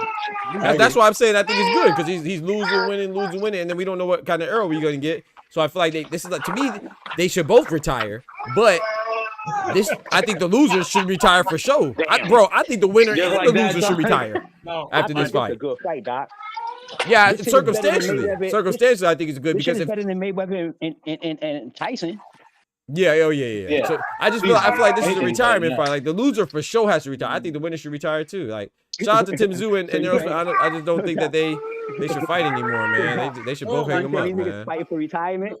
Yeah, I mean, but for real, like if you're not gonna retire, then yeah, you might as well fight each other. Might as well fight another guy that's like on the edge of retirement.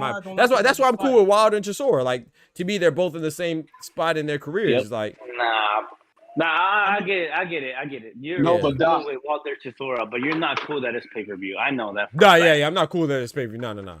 Like I would rather Wilder and Chisora fight than Wilder and Itama. We already know what's gonna happen, like Pat saying, you know what I'm saying? So I'd rather Errol Spence and Tim Tszyu fight than Errol Spence and Boots or Tim Tszyu and Virgil. Like they're at different parts of their careers. Like at least Errol Spence, like you said, we don't know what Virgil we getting. We know we kind of know what kind of Tim Tszyu we're getting. So, but they're both not in the up and up. So I think this is the best fight. You know what I don't like? Something I don't like about this fight is that I know for a fact, like 3 years ago, Errol would have smoked teams with easy work. Yeah. You know? I don't know about that one. Nah, I think so. I agree with Pat. What? Nah, I don't know about that one. What? Also tripping. Also put the Hennessy down. Put the Hennessy down. Nah, I'm talking about listen. I ain't gonna say that. I'm talking about before the losses with Tim Tszyu. Yeah. Before the loss with Bud. I'm talking Earl before Bud. So you saying smoking them like smoke? I don't Absolutely. know about I think he stops. Nah, the only reason why I would say the only thing that I'd be skeptical of maybe because he's bigger. Absolutely. Spence. Yeah. And I like Tim Tszyu. You know I like Tim Tszyu, but I think stylistically, I think Errol Spence. I think Errol Spence does what Tim Tszyu does better. Now, I would say the only thing that I'll be like maybe is because Tim Tszyu's bigger. Maybe that's why he would. At that time, because Spence was at 147 and Tszyu was at 154. I don't know about watching them. Oh, the body work they would have done on the body work. I think he stops. That's exactly why I think he stops into the body. Oh, you're tripping, bro. That's no disrespect to Tim Tszyu. I like Tim Tszyu a lot too. I just like Errol Spence. Maybe that's more. And Tim Tszyu is orthodox. And you know, Errol likes the orthodox guys. He doesn't like the southpaw guys. That's his how you call that? Right. That his kryptonite. Right. Southpaw people like this is a problem for Errol. But if you're orthodox, Tim Tszyu coming forward, man, get out of here, bro. He would have I think I don't know smoking him, but I think Errol win. But I don't know about smoking him though. Hey, Doc, I'm gonna give you this. Doc, I'm gonna give you this gem before you dip. Yes, sir. Don't sleep on that Chisora Wilder fight, because that's the play to get Wilder to get his ass beat by Usyk. Yeah, I know. Because he'll be number one in the IBF after that. Yeah, I know. If he wins. Yeah, he don't even. That don't even need to happen. I might root for Chisora just to avoid that. but I will say this though. Usyk came out and said that his next 3 fights, he don't want. He said, I can't remember who he said. He said this guy Rico, right, the kickboxer, and then he said somebody else, and then he says last one's Tyson Fury. I ain't gonna lie, bro. I hope just to avoid, I like Tyson Fury, but to avoid a 3rd fight between Usyk and Tyson Fury, I hope Arslan Bekmambetov beat the hell out of Fury. I do not want to see, like, what are we doing, bro? Like, why are we gonna fight Usyk and Fury again? Like, bro, just stop it, bro. We should have Usyk against the German guy. Yeah, Jacob, yeah, or the winner of I mean, bro, if Dubois, I want Usyk to fight Worthy if Worthy wins. If Dubois wins, I don't want to see Usyk and Dubois. Like, I'm tired of these trilogies, bro. I don't want to see no more Serrano and Taylors, bro. I don't want to see no more trilogies where one person wins. Like, why are we getting trilogies? T Hill, who do you want to see? Dubois or Worley if they win? Yo, Thomas, what's good, my brother? Hey, welcome, man. Good to hear y'all voices, man. Yes, sir. Yeah, man. Okay. Hey, Pat Bandero, my guy. Oster. Oh, my bad. Oster. Hey. What's up, Tom? My bad. Katie. Hey, Thomas coming with that Barry White voice. No. Hey, Barry White, rest in peace. I busted my leg, y'all, man. I fell down the stairs. Oh, man. I tore my stuff. I don't mean to mess up the live or the playback, bro. But yeah, I broke that back. Well, I fractured it. Dang. Sorry about that, bro. That's tough. Yeah. But Oscar, I would not want to see Dubois in the ring with Usyk ever again, bro, man. Come on, bro. Facts, bro. He's got his number, bro. He's got his number all day long. Only for this reason, though. Like, the second time around was your chance to show that first time you wasn't you know, it wasn't that. You really got something for him, and you was gonna give him the business, and he went and partied that night, bro. Like, he didn't show up. He showed up late, bro. And you know, Usyk ain't no joke. Usyk ain't no joke. Tell him again, that boy ain't no joke. Nothing to play with. Nothing to play with. And you go in there playing. And you know, I just don't believe he respected enough. I think that when his sister told him, like, yo, he really don't got what it takes to be what his dad wanted him to be. I am what his dad wanted to be. That was telling to me. That's his sister saying this about him. Carolyn and Terry Harper, that's a good fight, too. Who you got? My bad. I mean, I got Carolyn, bro. I got Carolyn, but boy, I feel like she overlooking her, bro. That's a mistake. You can't be. She be talking about Bumgarner a little bit too much, in my opinion, man. Terry Harper, that's a tough fight, right? The level of Lamont Roach talking about Tank too much before the pitbull. Just so you know, the fight started. Just so you know. Yeah, man. All right, fellas, I'm gonna go slide, man. I'm gonna join back after the fight, though. Y'all chill, though. I'm gonna come back. I'm gonna just call the fight. Good luck, Doug. Yes, sir. Talk about the weight word, CACACE. Yes, sir. Caca. Hey, James says, my fault, James. James said, who got the biggest beating, Spence by Crawford or Tszyu by Murtazaliev? I would say Spence by Crawford. I think Crawford was more methodical. Bakram, you know I like Tim Tszyu. I like Bakram a lot too, but Bakram's was more of like Tim Tszyu got caught. Not saying that I'm not saying it's a fluke or nothing like that, but I'm saying like Tim Tszyu got caught. Spence got broken down. You see what I'm saying, James? What you think? What do you think? I think that Spence was just as brutal. It was just more methodical. Murtazalia was like, anybody could get caught. You know what I'm saying? And I'm not saying that to take away from Bakra. I'm just saying that, you know, it wasn't a lucky part. I'm not insinuating it was lucky. I'm just saying that he got caught with a good shot and he never recovered. Errol Spencer was, like, I wouldn't be mad if Tim Tszyu felt like he could have fought better. Even though I don't think so. I think Bakram beats him every day of the week and twice on Sunday. But I could understand how Tim Tszyu would feel like maybe I could do better against Bakram. Errol Spence, there's no way he could feel like he could do better against Terrence Crawford. Unless he was weight drained or he was sick or something, you know what I'm saying? But how it looked, nah. Spence was one of the, the beatdowns that Crawford put on Spence was one of the worst beatdowns, most one-sided beatdowns I've ever seen in a while. We got JAZZA Dickens delivering a straight left hand to Kakachi. Kaka. I'm sorry, bro. No disrespect to Kaka, but I got called for what it is, man. The man didn't fight Sugar Nunez. The man said he was injured against Ray Savage 4, didn't try to get that back. Man, ducking, bro.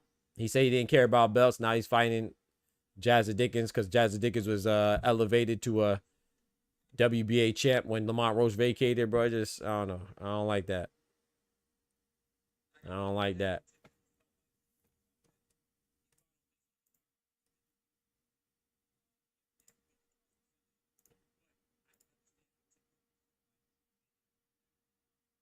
Yo, what's going on with my feed? There we go.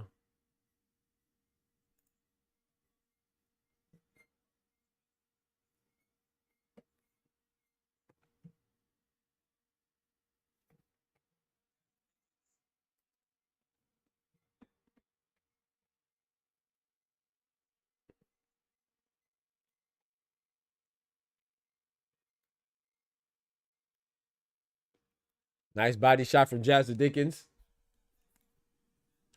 JAZZA Dickens is throwing, though. Got to give him that. Kakachi is a taller fighter, obviously longer fighter, better fighter.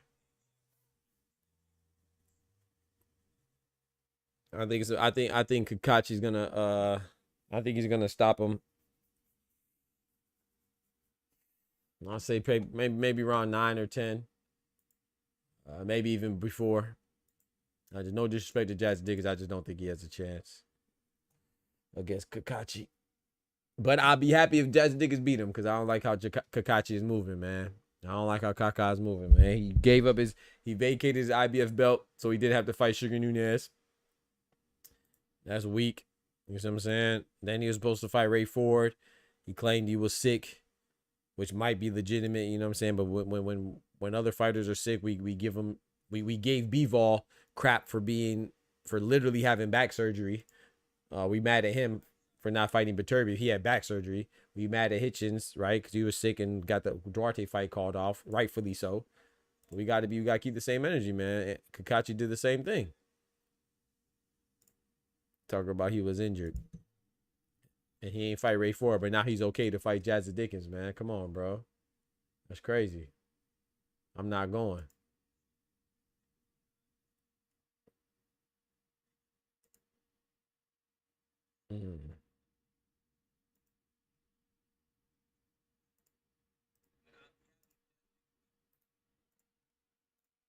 Not that I'm a big JAZZA Dickens fan, so I don't really care for him either, but I definitely don't rock with my guy Oscar would say Kaka. Do not rock with Kaka. Shit weak. Yo. Oh no, I lost my feed, chat. What the heck? Oh boy, I might be in trouble. You know I ain't paying for this one.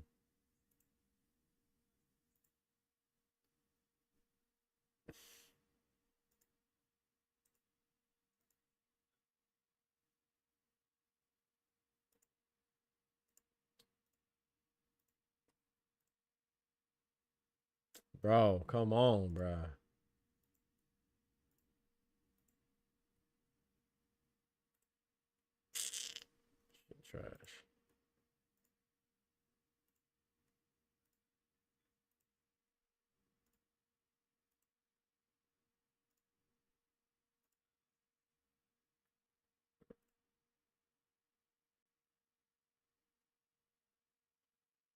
what the heck is going on, bro?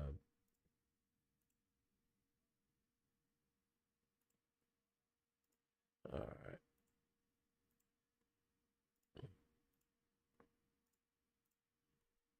Well, I didn't miss the whole second round. All right, we back now. I missed the whole second round.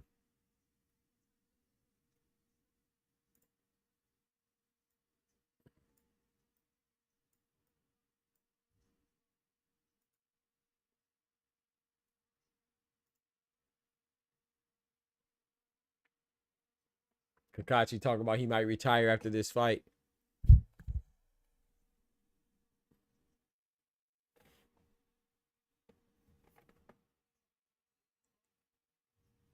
JAZZA Dickens looking comfortable, dog, you know. Looking pretty comfortable. That's a good thing. For competitiveness. Yeah, Katie Taylor, one of the best women boxers ever. Shout out to Katie Taylor. Don't forget to smack that like button, y'all. You have Katie Taylor, one of the best women boxers. You feel me? Shout out to old KT.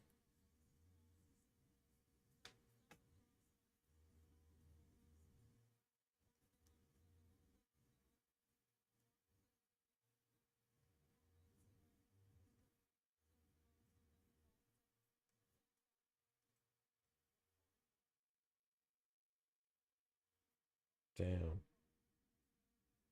If we can build. If we can build. Jesus Christ.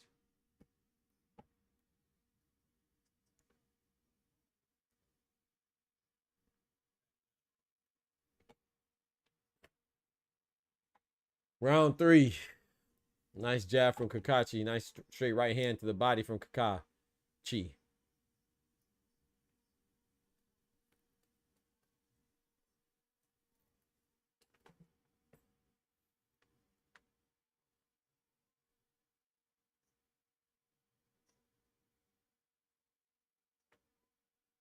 Doing a whole lot of posturing right now. Nice jab from the Southpaw Dickens, WBA 130-pound champion. Compliments of Lamont Roach. Jab to the body from JAZZA Dickens.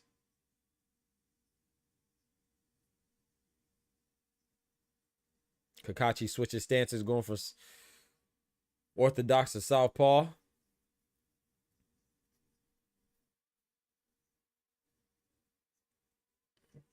Nice running in combination from JAZZA Dickens, pushing Kakachi on his back foot. Right now, JAZZA looks a bit more comfortable than Kakachi. Double jab from Anthony Kakachi. As soon as I said that.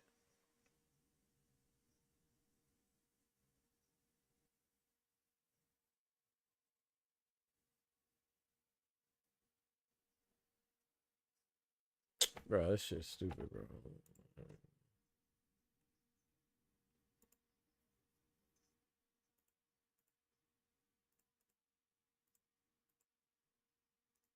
I don't know why my thing's skipping.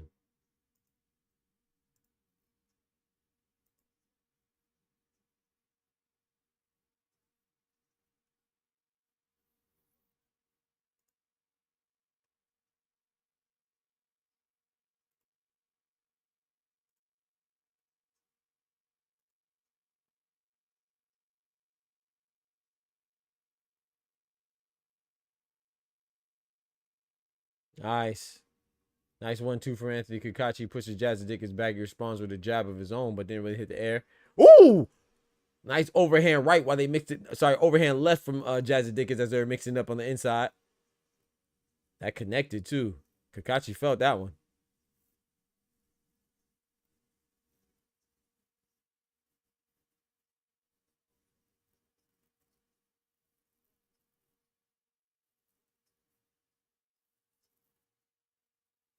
Nice right hand from Kakai. Oh.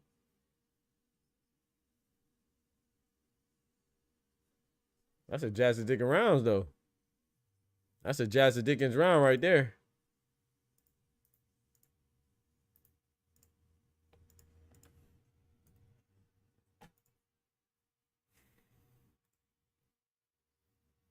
That is a JAZZA Dickens round.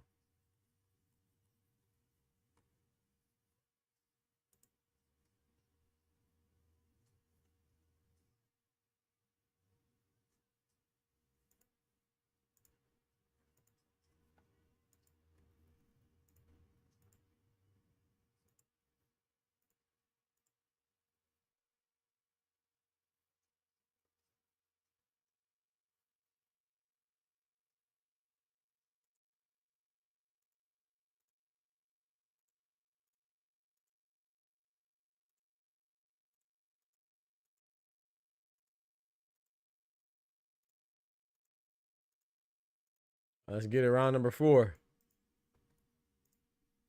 Oh, right.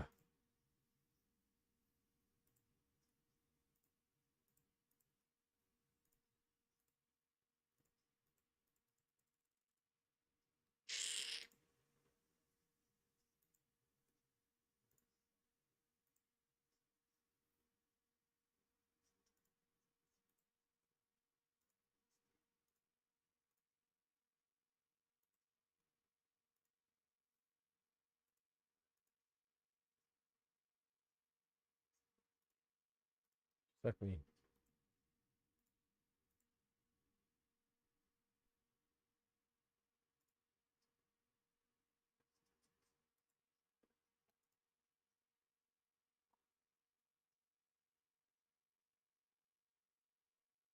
JAZZA Dickens is leaping in with that straight left hand, trying to get lucky. Straight left to the body. And JAZZA Dickens pushes Kakashi back. Kakashi just hasn't been getting into a rhythm. Compliments of JAZZA Dickens too, you know. I give him his respect. Looks like JAZZA came prepared. Throwing quite a few feints. Showing some flexibility and maneuverability. Nice 1-2 to the body from JAZZA Dickens. Pushes Kakashi back again. I'll tell you this though. If this is what Kakashi's coming with, I can see why he didn't want to fight Sugar Nunez and gosh dang Ray Ford. I thought that him and Ray Ford would have been a good fight too. But if he fought like this, he would have got clapped. Definitely, I mean, I picked Sugar Nunez to beat him anyway. But definitely, if he fought like this.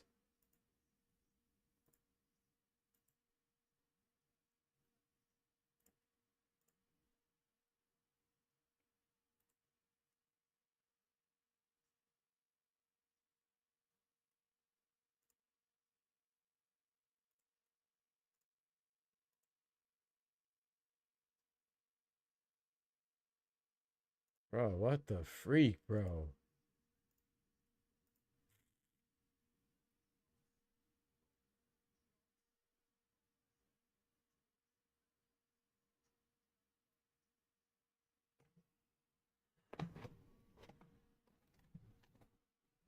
I ain't gonna lie. I thought the main event would be a little better than this. That Maxie Hughes and Pierce O'Leary was good. The way it's going right now, that should have been the main.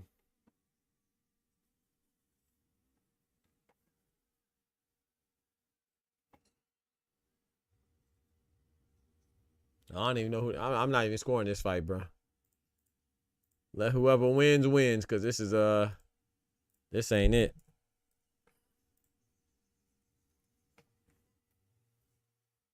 This ain't it, cousin.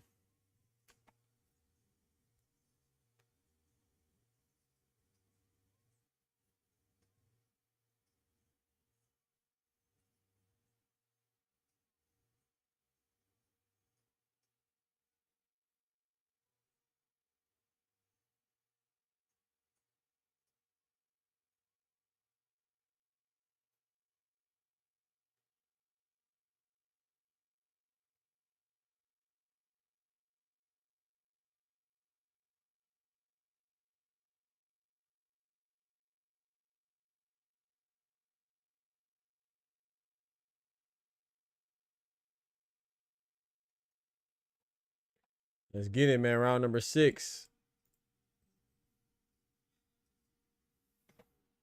I meant 5. Sorry, I put 5 up there. I said 6.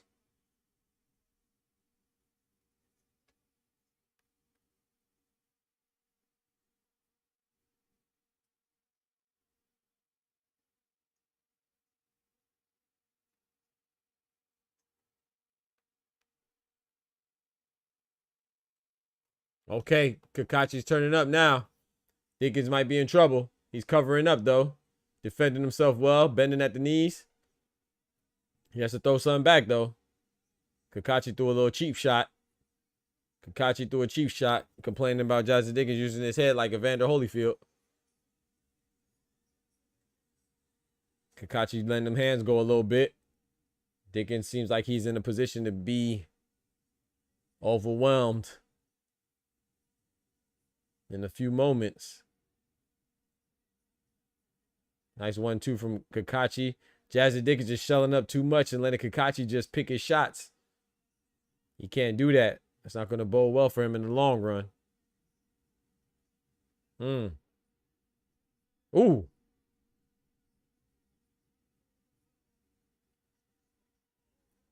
Ooh, Kakashi threw a 1-2, then he came with a cheeky little uppercut as JAZZA Dickens was falling in. They both exchanged some stiff jabs. Well, JAZZA Dickens did a jab and Kakachi did a straight right.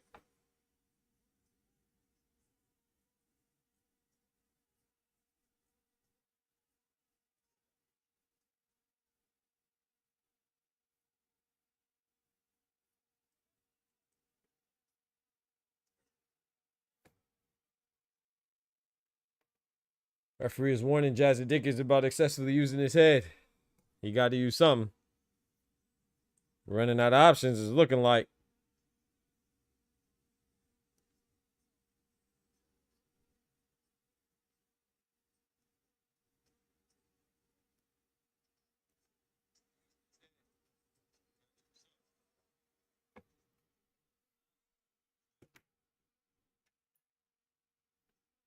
I didn't have the highest expectations for this card. But gosh dang, I'm more disappointed than I thought I would be.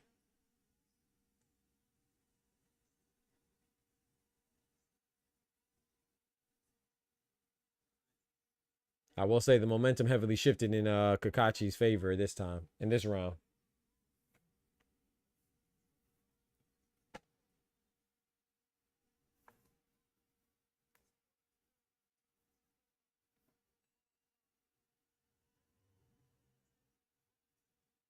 I don't know what Kakachi and Dickens talking about, but it ain't even that type of fight. This is like a sparring match.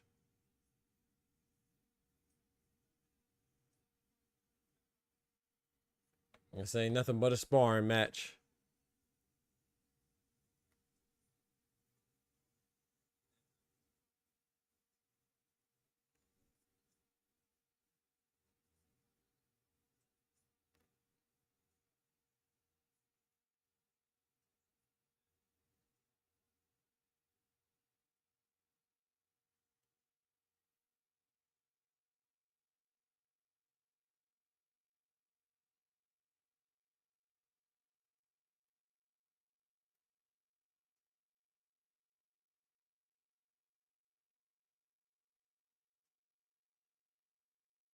Let's get it, man.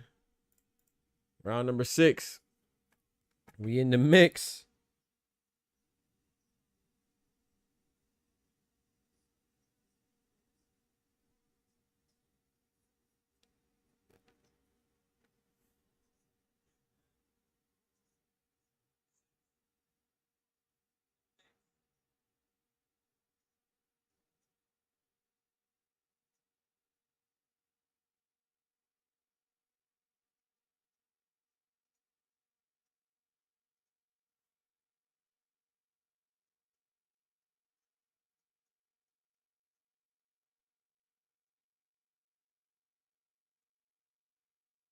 JAZZA Dickens is the champion, so I feel like Kakachi should kind of step on the gas, but I don't think he would get robbed anyway.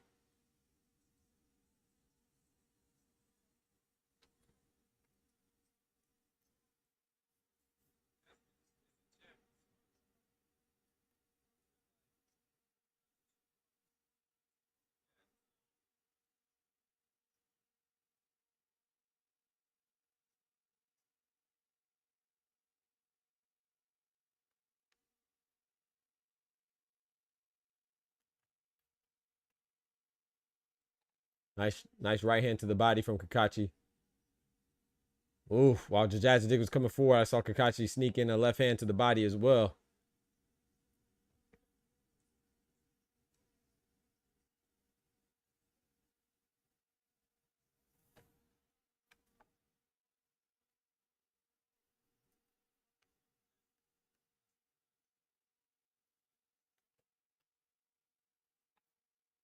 Big swing with a left hook that just missed from Kakachi.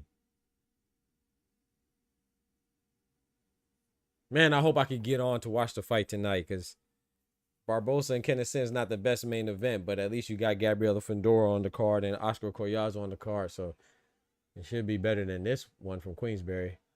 Ooh, that was a nice counter left hand from JAZZA Dickens as Kakachi tried to go to the body.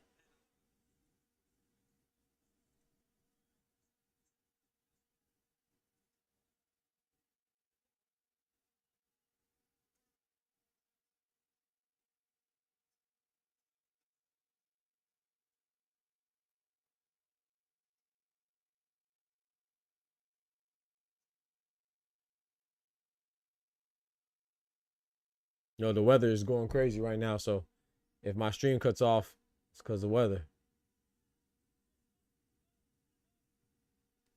Roughing it up a little bit, mucking it up a little bit, JAZZA Dickens and Kakachi, the ref had to step in.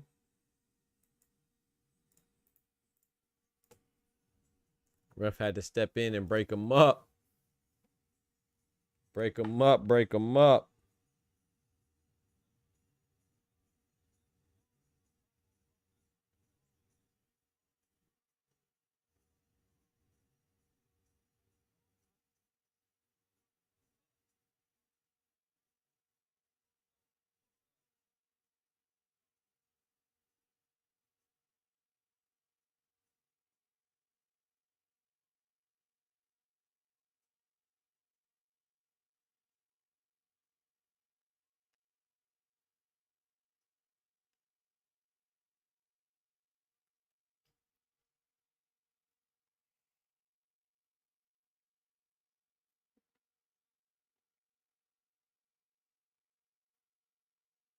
Let's get it, man. Round number 7. Let's go.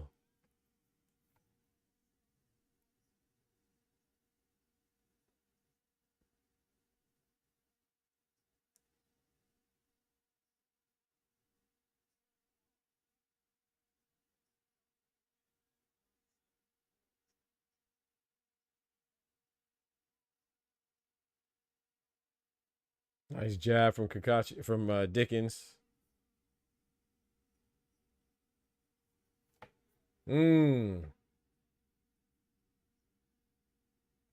Maybe Dickens hits harder than I think. You know, punches do hurt, but gosh dang, I would think Kakachi would be stepping on the gas a little bit more, but you know, maybe I'm giving Kakachi a little bit too much credit. Maybe he lost a step. He's not exactly a spring chicken. He is 37, but I just feel like if he was going to ever take some risks and try to impose his will, this would be the opponent to do it against. I'll tell you this, though. I can see why he didn't want to fight Sugar Nunez. I like Ray Ford. I think he's a bit overrated, but I can see why he didn't want to fight Ray Ford, too. This mediocre, low-intensity performance is not going to get the job done against those guys.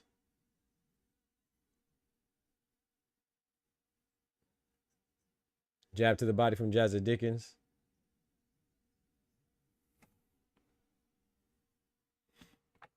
JAZZA Dickens, you know, for what it's worth,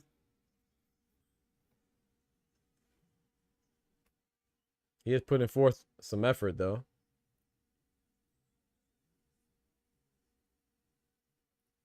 He's going backwards a bit more than he was in the first couple of rounds. Jab to the body from JAZZA Dickens.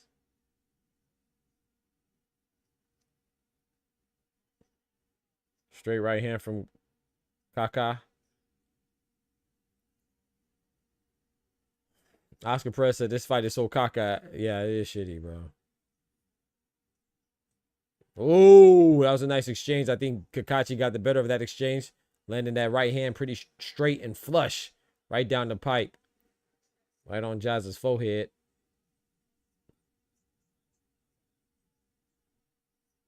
Nice jab.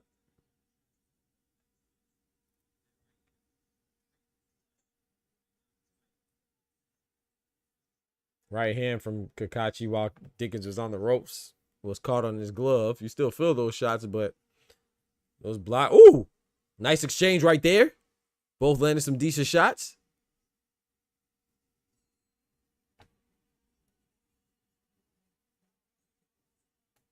They both just fighting like such low intensity, man. It's like a sparring match.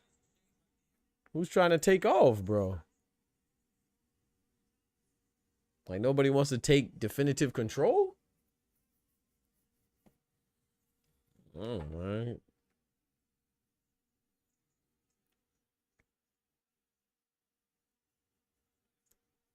Like, come on, man. This shit trash. Know your fucking place, trash.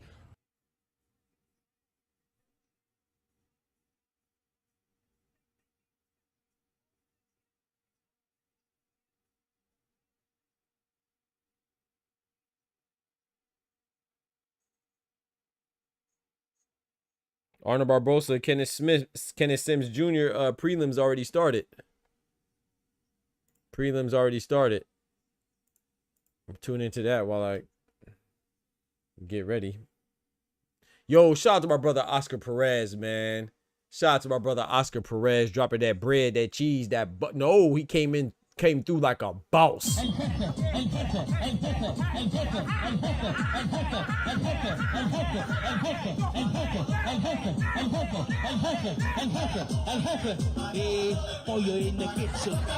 My brother always holding me down, coming through like a boss with the big 20-piece and the biscuits.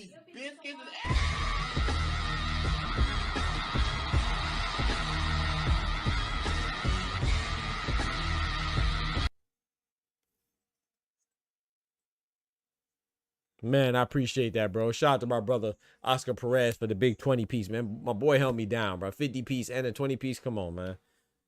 I get too much love from my brother Oscar, man. Thank you, bro. Big salute, man. Keeping the Boxing Talk family alive and strong. He says Barbosa versus Sims. Sugar Nunez cooks both these. Oh, facts. Facts. Facts. I mean, Sugar Nunez just proved that he can't beat Navarrete. I'm telling people it's not that bad, bro. You take an L. Sugar Nunez would cook Cacace for sure. That's why he didn't want to fight him, and he'll definitely cook Dickens. But Barbosa versus Sims, I'm gonna try to watch it, but I don't think so, man. I have to take care of some stuff. I'm not sure. If I could get on, you know I'm gonna get on. Not even sure if I could watch it. And be honest with you, I'm not even really too interested in Barbosa and Sims. I'm really interested in Gabriela Fendora and Collazo. But I'm leaning towards Barbosa, Oscar. I don't know, man. I'm leaning towards Barbosa. I don't know why, but I like Sims a little more, but I think they both have a tendency to kind of get complacent. But I'm going with Barbosa to win a controversial decision. You know, Barbosa's won controversial decision before, you know, like against Sean McComb and stuff. So I don't know, man. Kenneth Sims has to prove that. You could argue that he beat Duarte. That was a close fight. I'm not mad at the decision at all. It's a close fight. Could have went either way. But Kenneth Sims has to show that he can get over the hump, you know, like. So I'm leaning towards Barbosa by majority decision.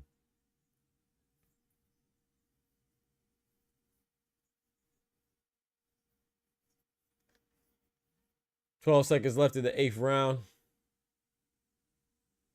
Cacace tried to throw a big right hook that missed.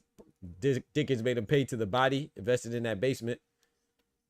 Yeah, both these dudes. I don't know. That shit trash.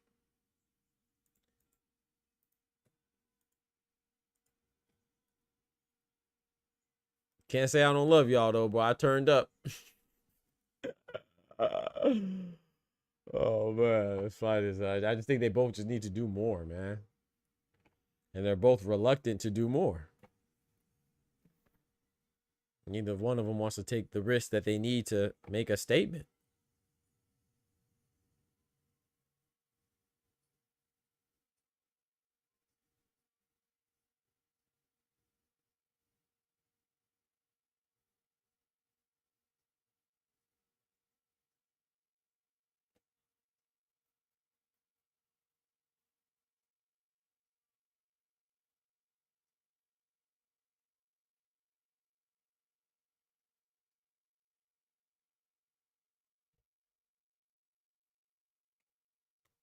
Let's get it.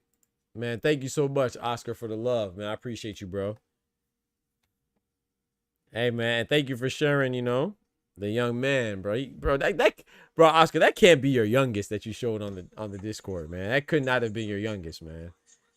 Dude is growing, man. That's a blessing. Strong, healthy children, man. They take care of you when, you know, right now you take care of them when they're young. They can take care of you when you're old, you know, and keep the family name going, bro. Man, it's getting so, bro. Time is flying, man. You getting so big, dog. Crazy. Oh, nice left hand from JAZZA Dickens. Catching Kakachi while he's off balance. Trying to gather himself.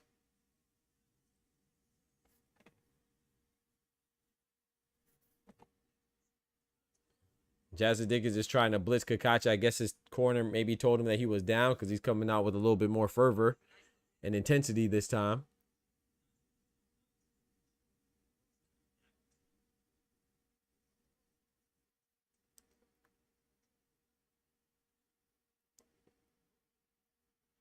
Good to hear from my boys too, man. Heard from Oscar, Oster, Kendrick, Thomas, Pat. Ooh. I gotta get back on it, man. We gonna get back on it though. Good Lord willing. Left to the body from JAZZA Dickens.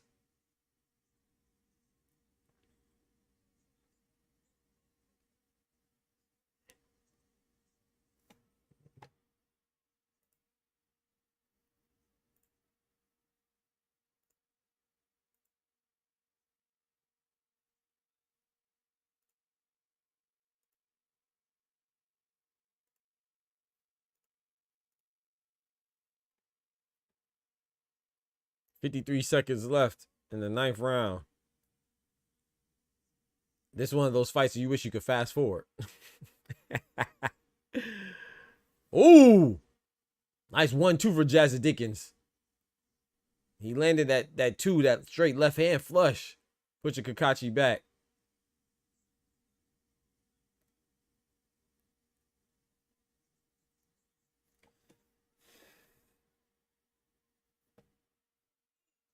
Yeah, Nunes would have stopped Kakachi.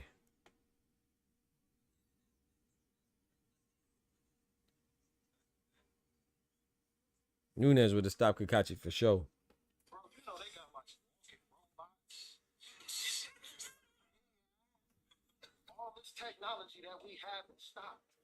And URL was able to reverse time and bring Will back to Ron.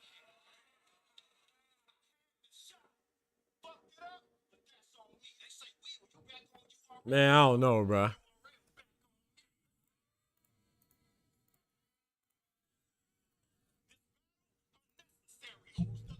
Yep.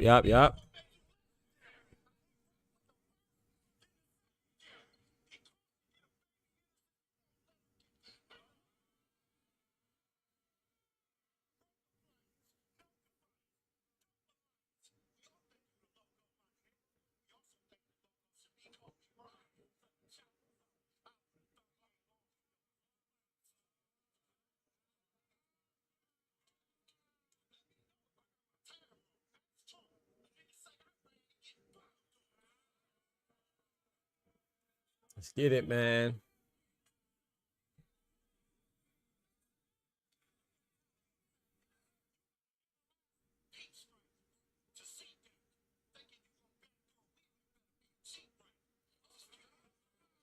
Let's get it, man. Round number 10.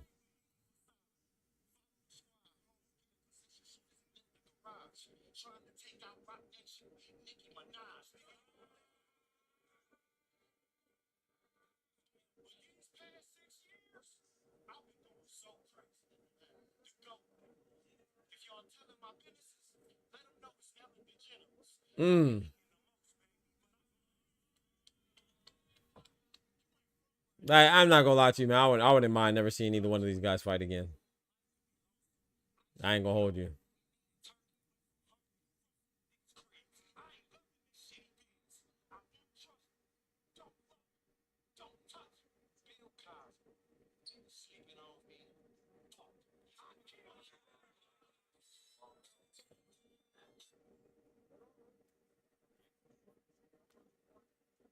Nah, I'm about to pull up the prelims of the other fight, bro, for real. I'm pulling up the prelims of Kenneth Sims Jr. and Arnold Barbosa on my phone, because this fight is trash.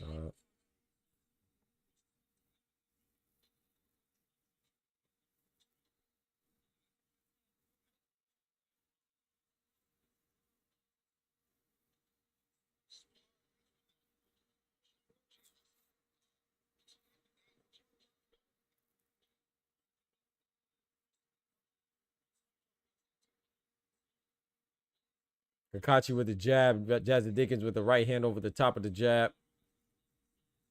Really nothing much happening, though. We have a minute and 12 seconds left in this 10th round. Kakachi with a 3-4 punch combination. Nothing really landed flush on Jazzy Dickens. He evaded them. Stuck in a clinch. The referee breaks him up. Tried to get back to the action.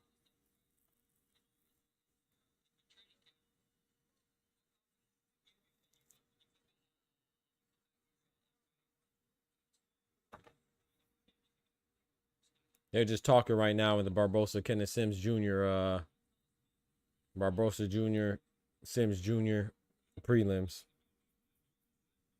Talking to a fighter. I guess he just won on the Oh! That was a nice left hand from Jazzy Dickens as Anthony Kakachi was flailing.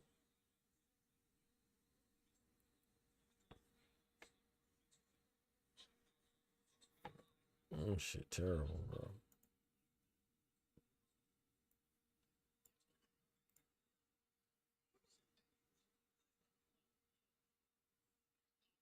Happy Pi Day, y'all. Coming from an engineer.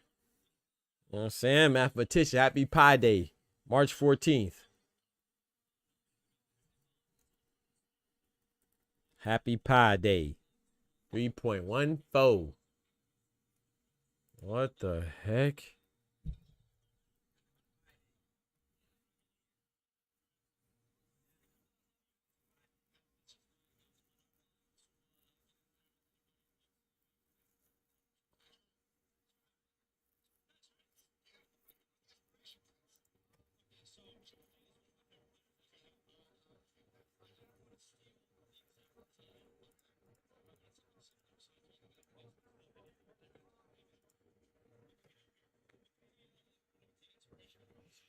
That's 6:48 already.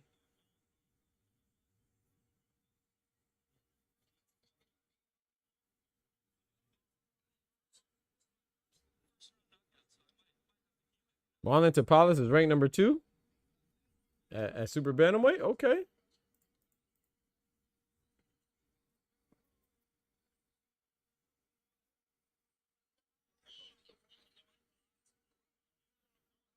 Nice right hand from Jazzy Dickens.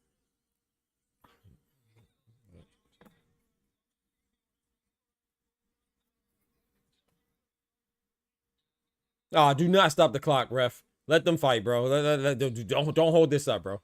Don't make this any longer than it has to be. Don't you dare time that clock out. I don't give a dang. Let that clock keep rocking.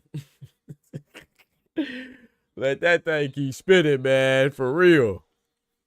This fight is ass.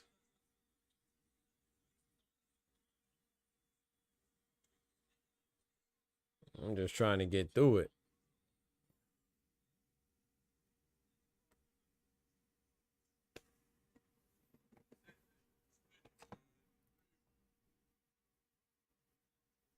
Yeah. And I'm getting hungry too. I gotta go eat something.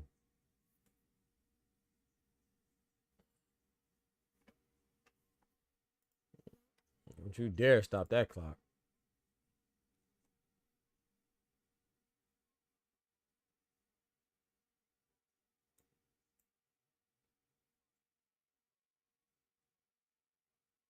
Did Kendrick try to be out the? Maybe Kendrick.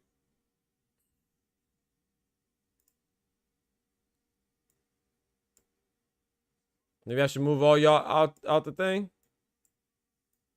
My fault if I mess something up.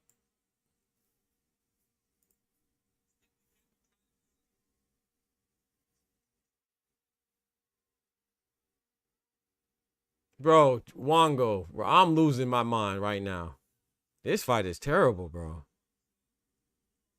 You're nice. You're being very kind with your wording. Tedious.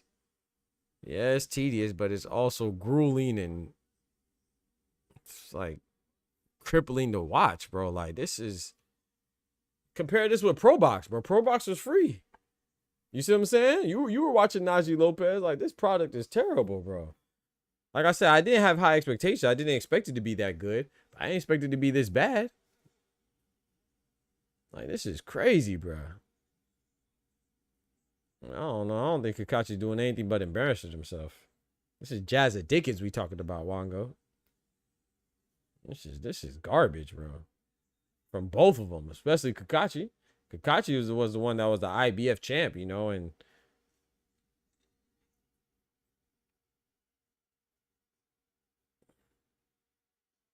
this is terrible.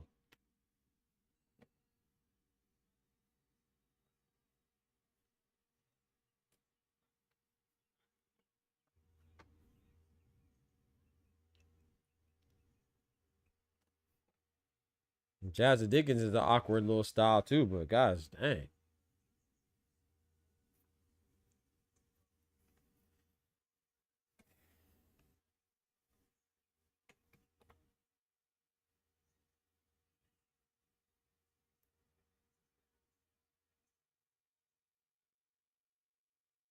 These are the type of fights that I understand why people don't, you know what I'm saying, are reluctant to buy fights or pay attention to boxing. Like, this is terrible.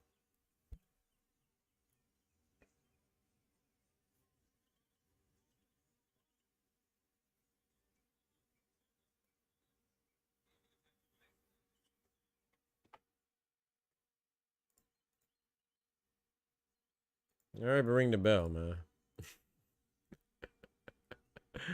All right, but ring the bell, man. 12th the final round, thank God.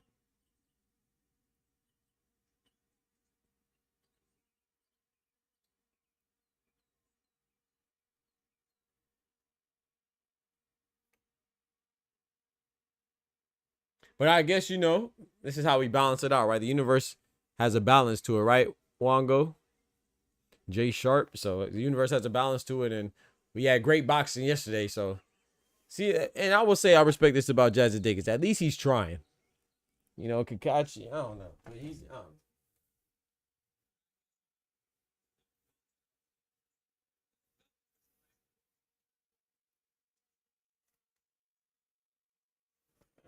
Back hurt.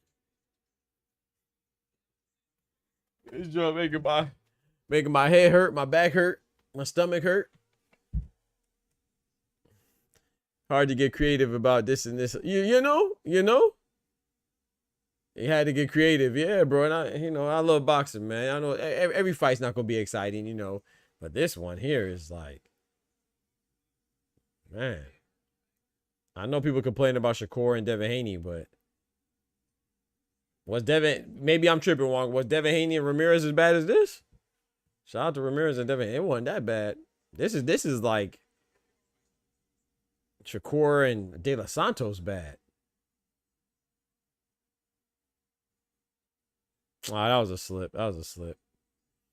Dickens did punch him, but he punched him as he was going down. That was a slip.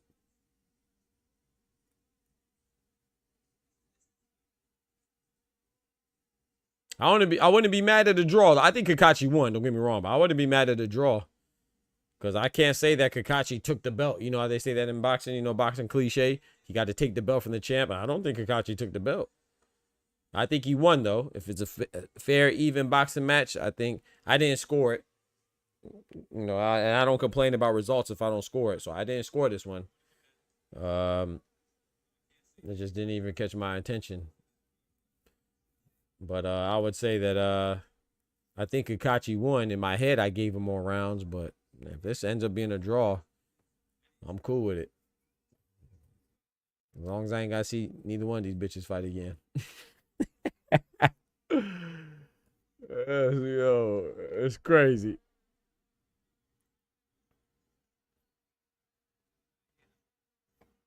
Last 10 seconds of this fight.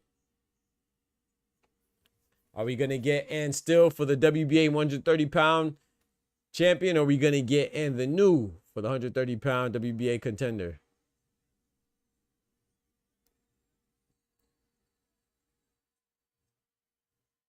That shit was trash, bro. I think Kakachi won. I feel like Kakachi won. I think he did the better work, but it's definitely not a performance that deserves a championship attached to it. I'll tell you that.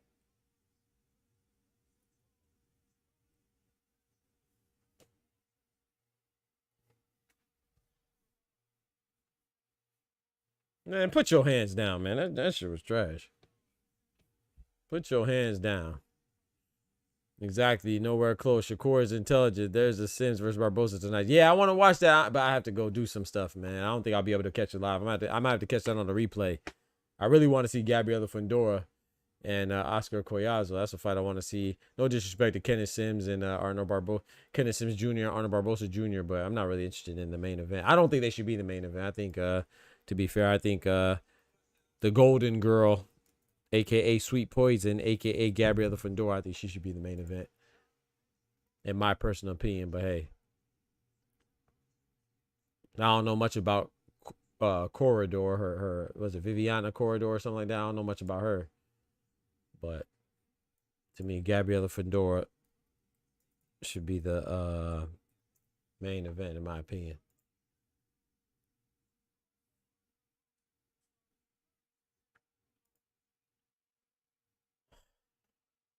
I'm kind of thinking Barbosa's going to take it by majority decision over Kenneth Sims Jr., but I don't know.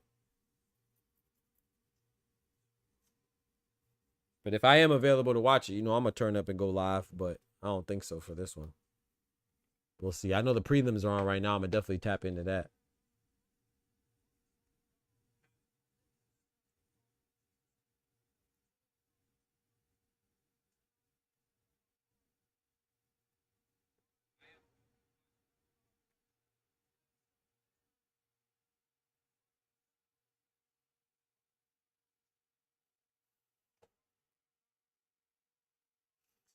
Boxing Learner, what's going on? I think Kakachi won, but it was definitely an uninspired performance. This was nothing like I think Kakachi won, but hey, if they say it's a draw, I wouldn't be mad either.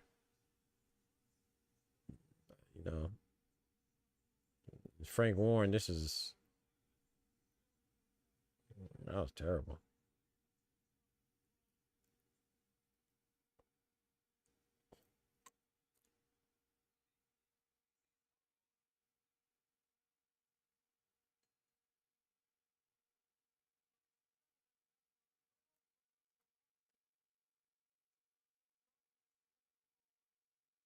Who do you think won, Learner?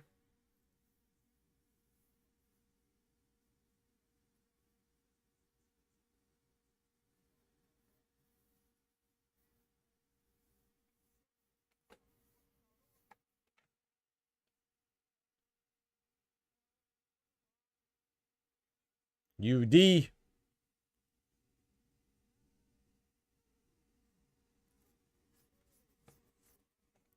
Kakachi won it by UD.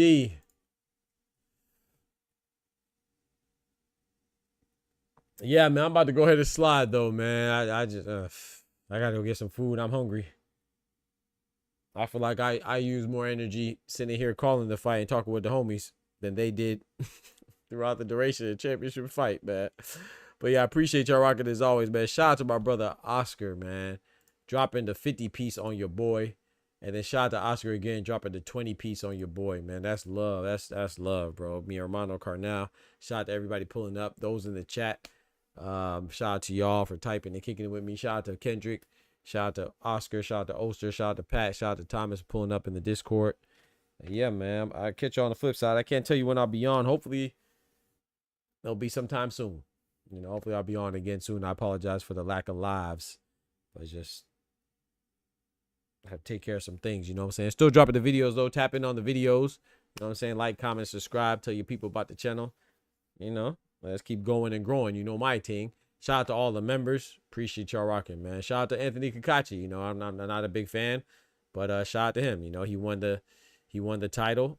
He deserves it, man. New WBA 130-pound champion. Is he going to retire? Is he going to go for a unification? I don't think so. I don't think he'll fight. He definitely won't fight Navarrete.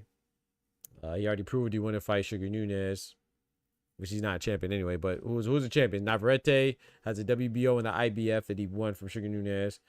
CACACE has a WBA now. Who has a WBC at 130? Shaquille Foster? Yeah, he won't fight Shaquille Foster.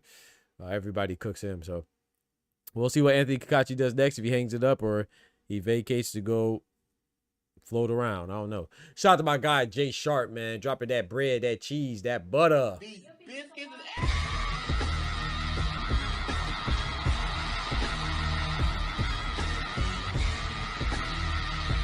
I appreciate it, man. He said easy Rasta. Yes, sir. Yes, sir. Rastafari. Thanks for the legible watch along commentary. Hey, man, my pleasure, man. Sorry I wasn't too enthused. I hate when I'm not enthused. I hate when I'm not enthused about the fight, because I feel like, you know, it's my job to get us enthused and excited for this fight. But I thought I was going to be more excited than that, and I just wasn't feeling it. So, but that's my fault, though. You know what I'm saying? I got to still try my best to make it enjoyable. I don't feel like I did that today, but I'm going to try to get better. You know what I'm saying? But appreciate you kicking it with me, Jay Sharp. Appreciate the $5, man. You be easy. God bless, man. And yeah. Go Gabriela Fundora. Go Oscar Collazo. And Barbosa and Kenneth Sims Jr. May the best man win. Y'all be easy. Take care of yourselves. Remember, with God, we can do anything. Without God, we're nothing. The doctor's out. Peace. Yes, sir. We out of here. Enjoy your weekend. Be safe. From the hood. Wait. Happy Pi Day. Yeah, we nerds around here. I'm out, though. From the hood to college, both worlds they had to meet. 6 degrees between us, so cold, we're about to freeze. But we're Florida boys, hot takes, we bring the heat. We're moving the culture, the engineers to the streets.